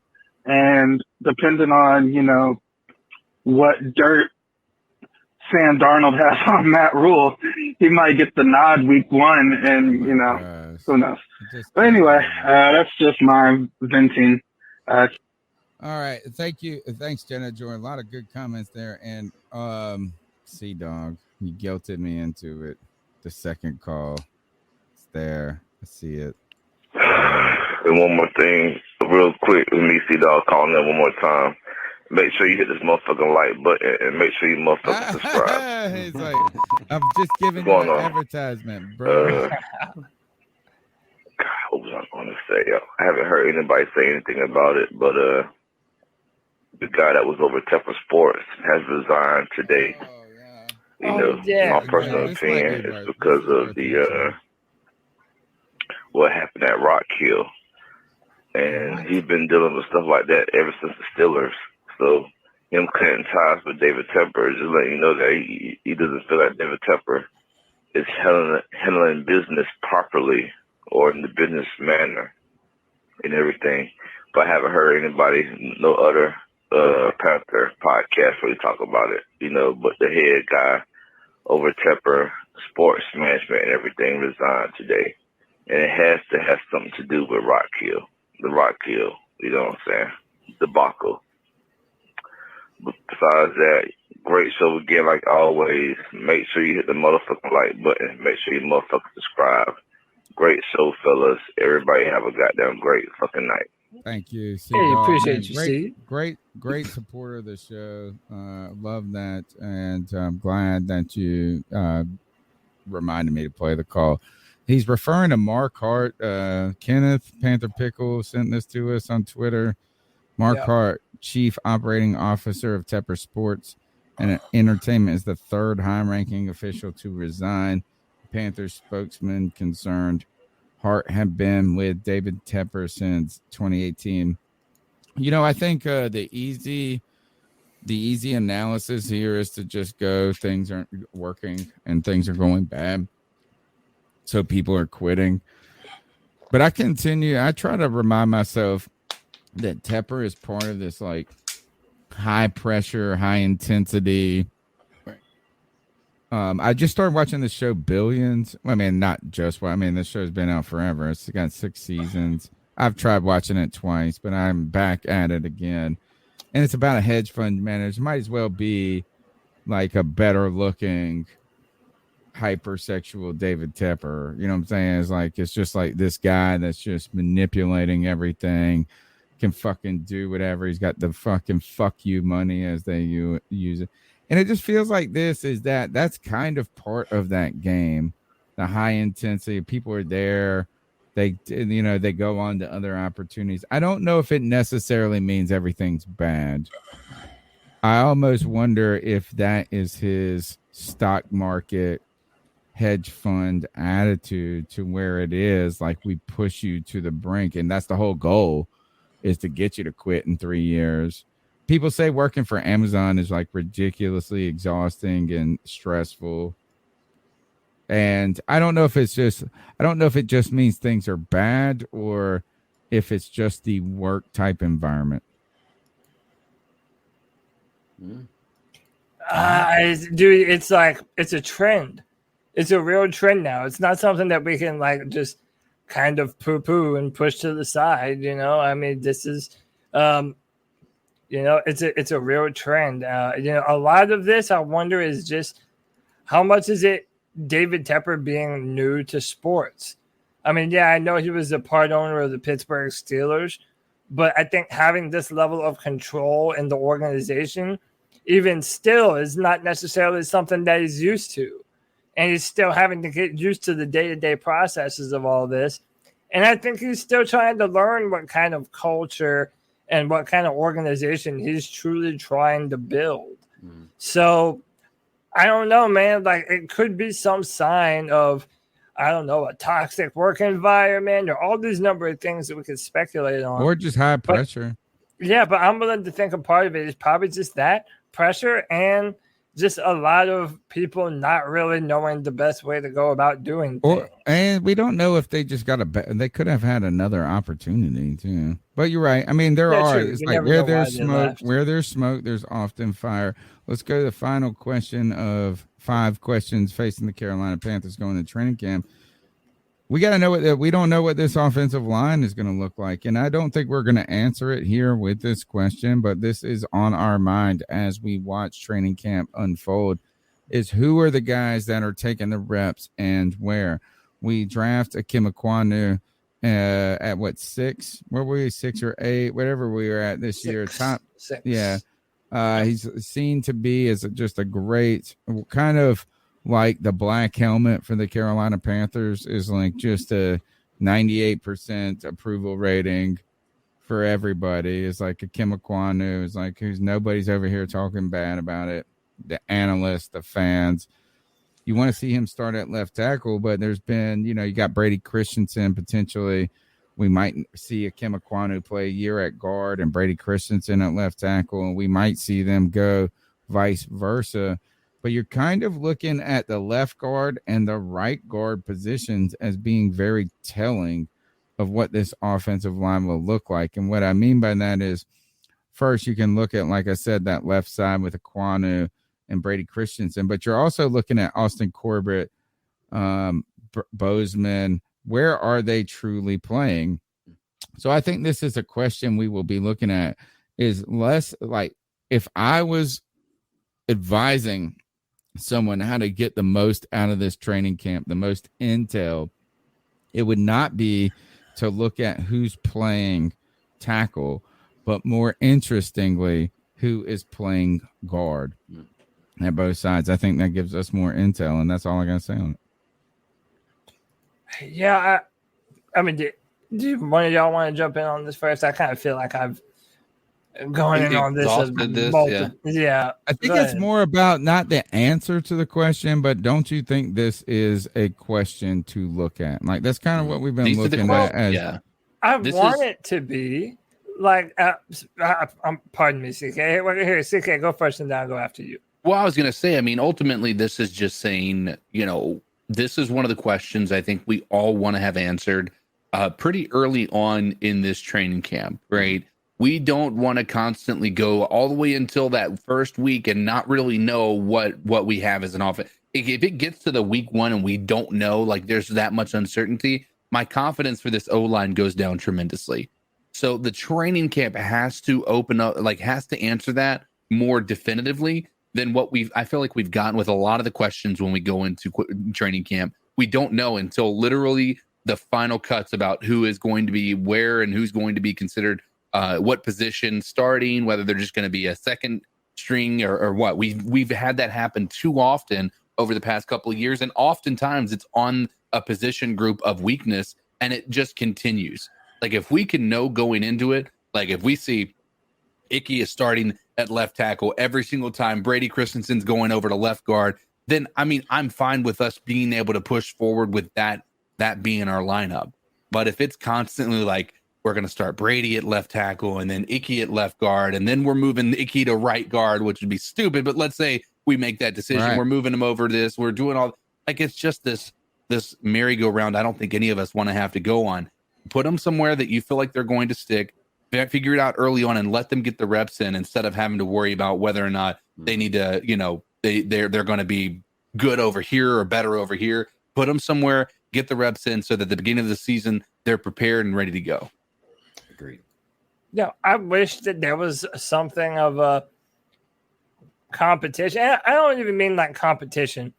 I just wish that there was maybe a little more experimentation, just because I do think that the left tackle and left guard could be a little more interchangeable. I don't necessarily love Brady Christensen playing at guard. So part of me felt like if he was best suited as a tackle, hey, I love putting a Kim Aquano at guard. I'm not one of these people that inherently views left tackle, or rather left guard, as inherently less valuable than left tackle, even though that's kind of like the common knowledge. I don't know, man. I just think if you want to be a run-first football team, having nasty guard play is essential. And I think that Ikem Aquanu would be able to be incredible at that downhill thumping guard that would just absolutely be destroying linebackers on the second level. And you would let that man right there, Christian McCaffrey, run behind him. So, and by the way, when I even mentioned this on Twitter, people get all bent out of shape. Like I'm saying that Kim Aquanu can't play left tackle. I'm not saying that at all. I'm saying if we want to run the football, do it behind Kim Aquanu and do it at guard, But I do think that Kim Aquanu is going to be the left tackle, and I think they've already penciled that in. All right, final segment. Well, we got two little bits we got to do. We did this prep. I'm committed to it. If you got to go, you got to go. But we got to get these ice-up picks in. We always finish with ice-up picks. But I wanted to do this. I asked Greg, the stat daddy, the bat daddy. I'm interested in this question right here, Greg, is that people, and I got to get the right layout, which this is where we don't. I think the way you just had it was better, the best, yeah. With all of us vertically on the side. All right. Right so, take the comments down. No comments during this segment. No comments because we got to see Greg while he's talking this. I saw this thing is that somebody said that Christian McCaffrey was the second most overrated player in football. And I thought it's a bit on NFL Network. Like this is what you do in the off season, right? What is it? What? Yeah, I mean, it just kind of is like what you have to talk about at this point. But is Christian McCaffrey? Who is Christian McCaffrey? We had this discussion a little bit about the kids' gloves versus, just throwing them out there. What do we? Is he rated? Is he overrated, underrated, or just rated? I think that it was Chris Canty, I believe, was the person who said it. I believe they just misused the word overrated. What I think happened is he drafted him for his fantasy team last year and he got injured. So he was planning on Christian McCaffrey just tearing up the fantasy league. It happens. I have too. But what I'm saying is he misused the word. Overrated is not what Christian McCaffrey is. Like I said, we'll go through these stats and you'll see he, even with the time missed, is one of the best weapons in the NFL, period. I think maybe injury prone, maybe unreliable. Right. Maybe more better word, unreliable than injury prone. Okay. Yeah. Overrated is the wrong word. When he's on the field, he is easily the top 3 lethal weapon in the NFL offensively. I agree with that, but again, I have a even the unreliable aspect of it. I think there's just a large portion of this that's a bit misleading. I do believe he's been injured. Don't get me wrong, but I think the majority of his games that he has missed has been because there's no point to put him back in the game. Amen. I say to you, and so. Even with that, the availability aspect of it is a big question mark. Has he been hurt? Yes, he has. Has he been hurt to where he can't play? Maybe a couple of games. Yeah. But for the most part, no, I don't think so. I think they put him on that PUP list or the IR, right? Remember Teddy's year. Teddy's year, CMC actually expressed frustration in the middle of the year because he felt like he could go. He felt like he could play. And then it's, they didn't put him back in. And it was because we were in a lost season, right? And I think that there was already at that point in time, there was concerns about overusing Christian McCaffrey inherently at that point anyway, right? We've already had that conversation. And because of that, there's probably going to be a little bit of fear involved with putting him back into the game with that being, really a purposeless, movement. I think when you look at these numbers, I don't think he's overrated at all. I think right now, if anything, I wouldn't say he's underrated because he is still listed as number 2 on most draft boards, right? Like just behind Jonathan Taylor. And so I don't know if you could technically say he's underrated, but I think he is valued appropriately in fantasy circles. But from media talking heads, I think he's underrated. So that you can say you could be overwhelming, underwhelming, or whelming. He's whelming at this point. Greg, tell us really quickly about the stats, what we should think about who Christian McCaffrey is as a player. Well, like I was saying earlier, we've got this one right here with just his career stats, and just looking at them alone through 58 games, a 4.6 average for running back is something you would love to have in a running back. So people who say he can't run between the tackles. Yeah. People who say he can't run between the tackles, that's a pretty damn good average. 30 rushing touchdowns as a running back through 58 games is a pretty damn good average. I mean, 3,500 yards. I mean, these numbers are amazing that he's putting up. So there's nothing you can look at statistically. The receptions are just insane. Insane. We can talk about. I tried to look up bad stats for Christian McCaffrey to be able to juxtapose them next to these good stats, and I couldn't find them. There are no bad stats for Christian McCaffrey other than period. Other than injury, yeah. This right here is just, I went back to 2017 when he was drafted, so I just did everything from 2017 up to this point. And this is with him missing the games and other running backs being involved in the games. He is still first in reception or receiving yards per game at 52. He's second in targets at 438. He's second in receptions. This is among running backs. Second in receptions in 357. Still 15 games behind people. He's second receiving yards in 3,015, 15 games behind people. 8th in yards per carry, 12th in rushing yards, which you haven't played 50. You played 15 less games than everybody else, and you're still top 15 in rushing yards. Don't tell me the guy can't run. 14th in rushing touchdowns and 14th in attempts. So he's top 15 in every stat, playing 15 less games than everybody else has. Oh, and receptions, by the way, he is 19th overall in the NFL, not just running backs, not just everybody. Yeah, of everybody, and that's missing 15 games. 10th total in touchdowns. That's why he's a fantasy monster, man. It's insane, man. This is the year of Christian McCaffrey, and what I mean by that is either the year he is or he isn't, because he's had 2 great years and 2 years that have been hobbled that have been absentee. This is the year. This is the year that kind of tilts the scale a little bit on the narrative of is Christian McCaffrey underrated, overrated, or rated. And then you'll have to go to the next year and the next year. But if he gets hurt this year, then more credence lends to the injury bug. Overrated, hurt, injury prone. If he has a great year this year, people are going to forget about that. All right. And it's a recency bias. So fantastic stuff. Thanks for the Stat Daddy, the Bat Daddy, putting that together.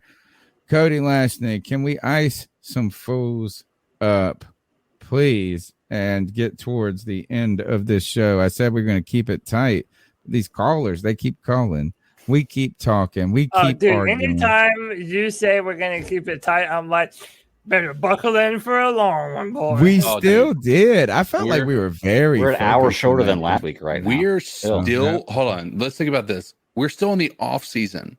There's been no new news this past week. We went 3 hours. Imagine what the fuck this is going to look like during the season. We're gonna have to take naps and shit. I'm gonna have to put PTO in every Wednesday morning. Like I'm gonna have to be have to get we're gonna have to do cocaine and drugs to stay up. Hey, worth it. Let's do some fucking ice up, boys.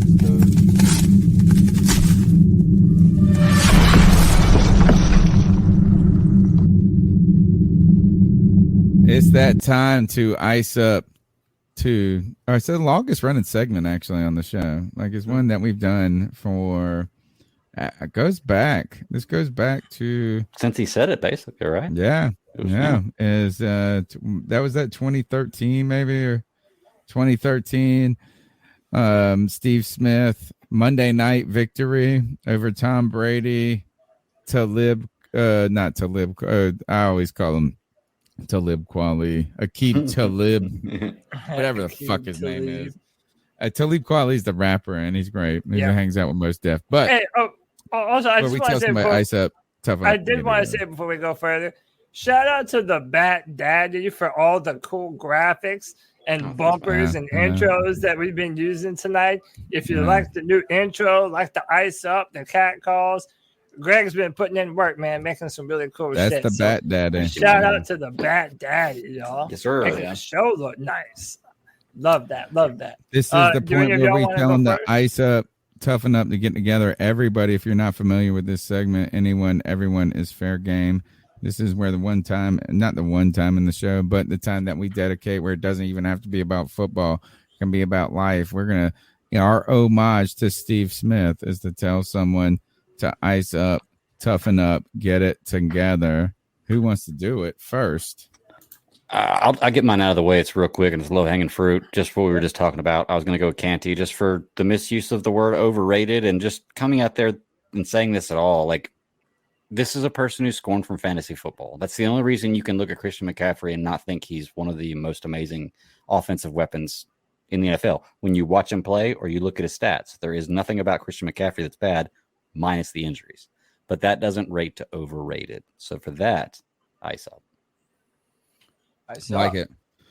Do you guys remember what did I ice up last week? Does anybody? First of all, we went 4 hours so late. Was it this plane with these people jumping out? I don't want to. Yeah.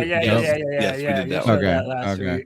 Well, then I've got the dual ice up pick again tonight, which I had the plain one still locked and loaded.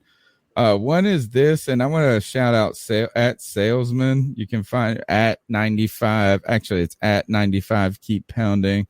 Salesman. He's like a brother from another mother in so many ways to me when on Twitter. I saw this one. He put this tweet up, and this is my first one. And hold on, here we go. Is it this? All right, these kids on this boat doing this.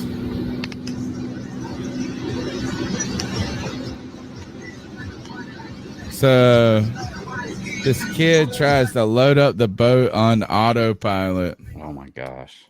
And he finds a good space to, I guess, go straight while his buddy is.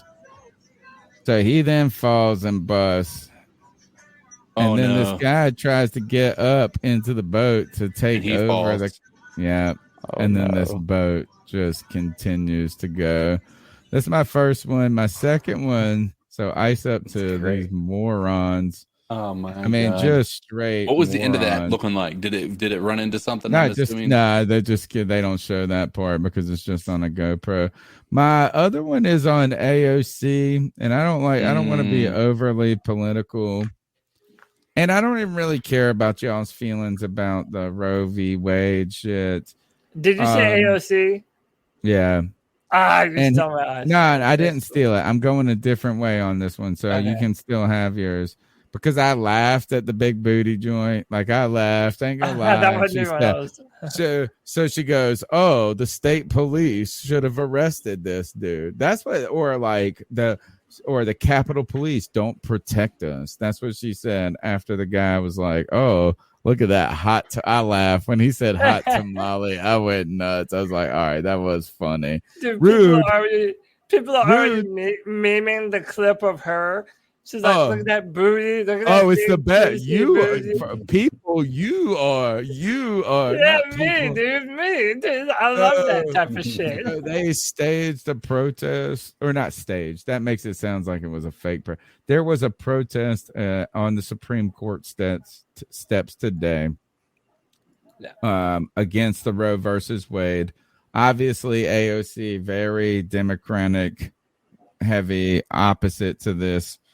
And I don't care what y'all feel about it. I'm not even going to have my opinion on any of it. But so she gets arrested. So I got the dual ice up pick on this because she gets arrested and her Twitter. So they're carrying her out and she has her arms fake behind her. Yeah, she's not even handcuffed. She's not cuffed. She's not cuffed. And at one point she raises her arm up like fight the man. By the way, a huge smile on her face. No, and so you know what? I mean, that's what it was supposed to be. It was meant to be this photo op. It was all of that. But the fact that she had her hands behind her back like she was handcuffed and she wasn't handcuffed, it almost makes me feel like, you know, when we teach about Martin Luther King and he writes the letter from a Birmingham jail. And what if he wasn't in prison? Like if he was just like in his bedroom, like that's kind of like, it's like she wrote the letter from a capital city jail cell and she was just in her office, but she raises her hand. And then my second ice up to her is that somebody posted, I guess was managing her Twitter, and on her Twitter account says AOC was arrested. It's like, first, I said, you need to stack an extra charge against this girl for talking about herself in the third person. And I know that she didn't write it. And I don't even really have a problem with the protest. I don't have a problem with them. But the fake arms behind the back gets the ice up. So, dude, we're going to tag team on this one because it was my ice up. And my thing is this is so performative. This is done purely for the performance of it all. By the way, who are you protesting?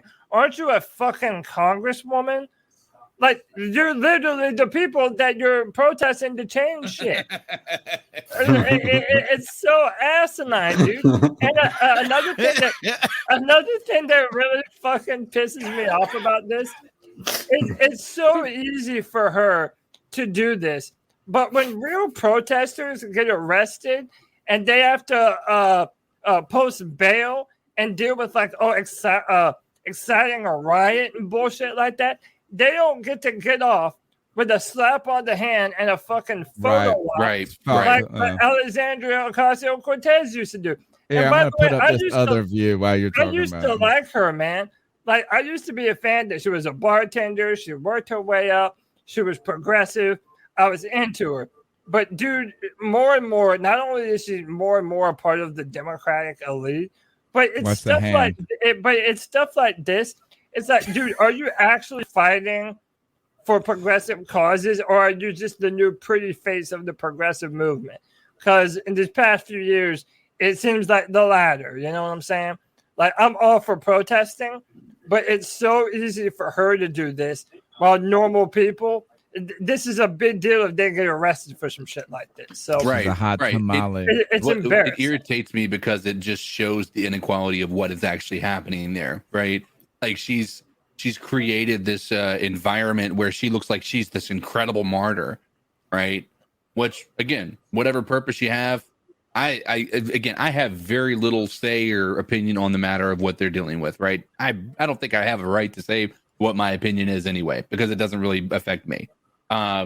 So, but outside of that, like it is an interesting thought to have the politician do the things that normal human beings cannot do without having some sort of a lengthy criminal record potentially, and to get it. Well, I was thinking about it today when I heard about it. I'm like, I guarantee you, she just walks away with nothing.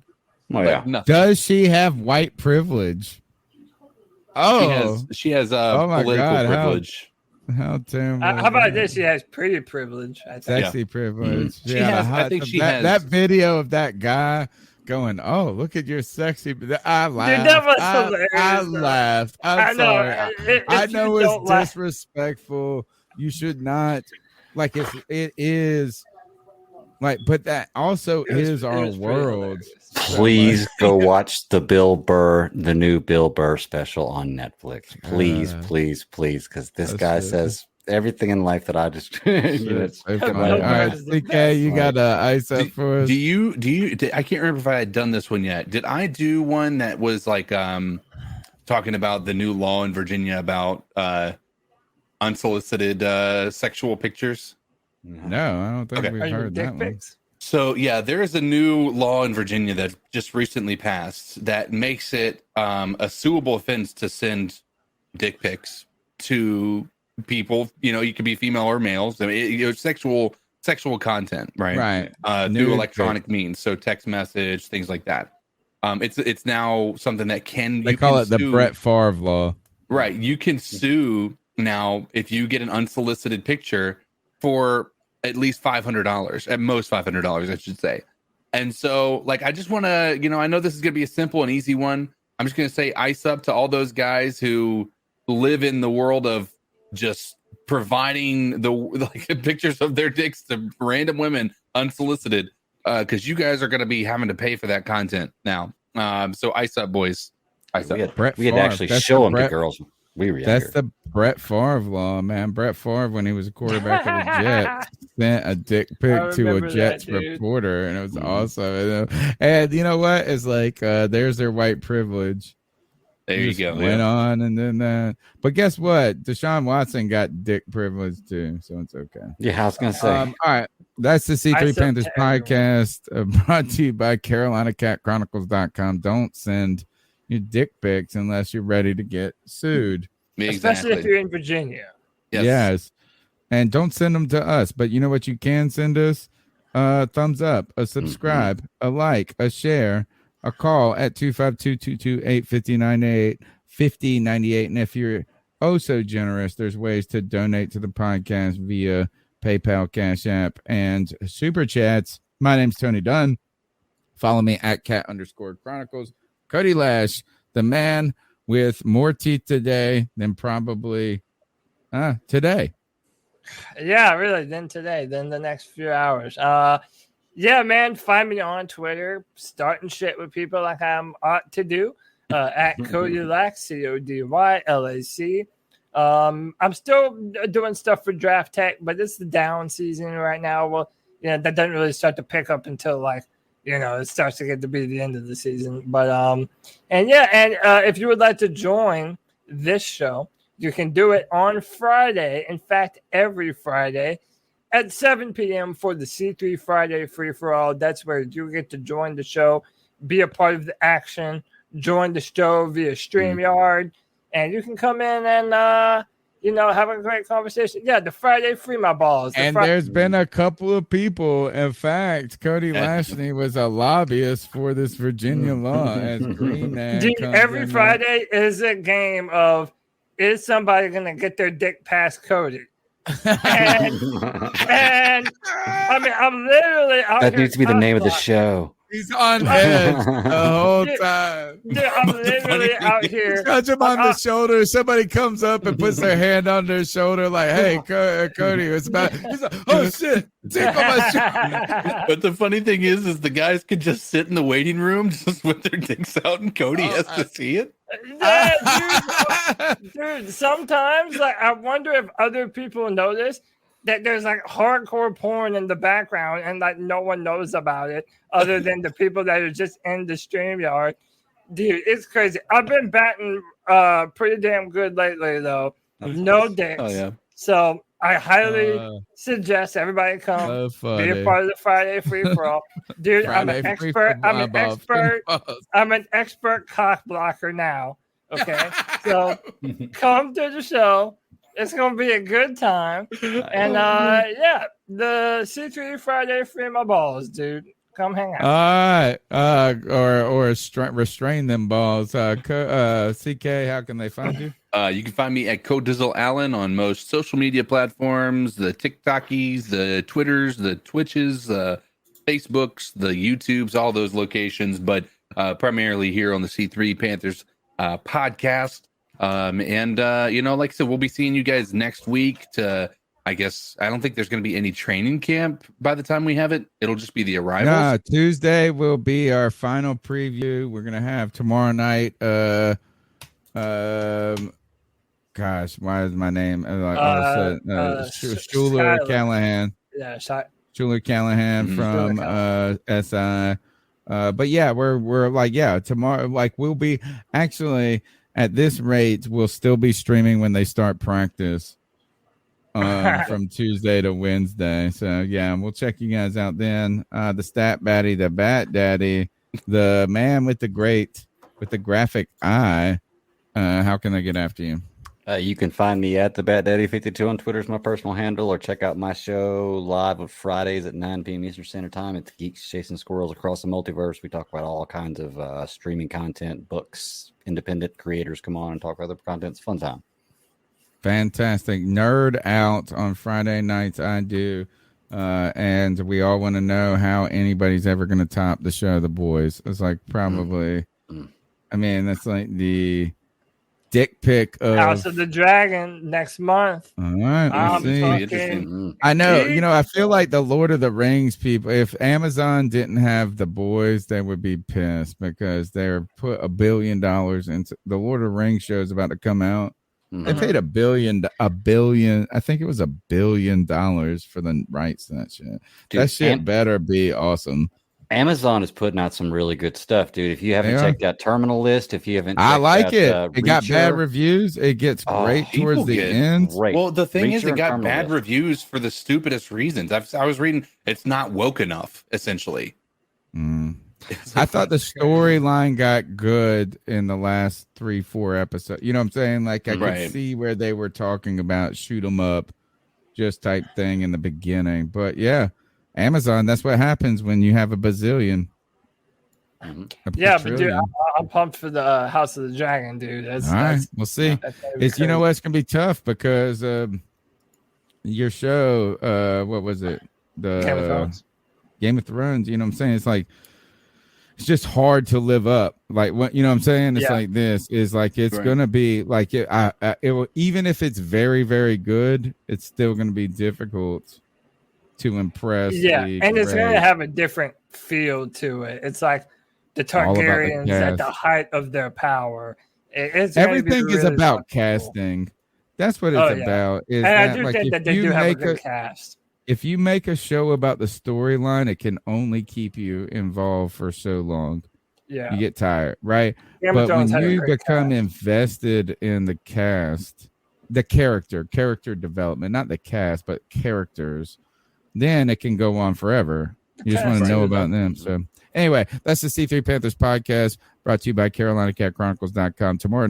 Tonight, Beat Check at 8 p.m. Friday, free for all.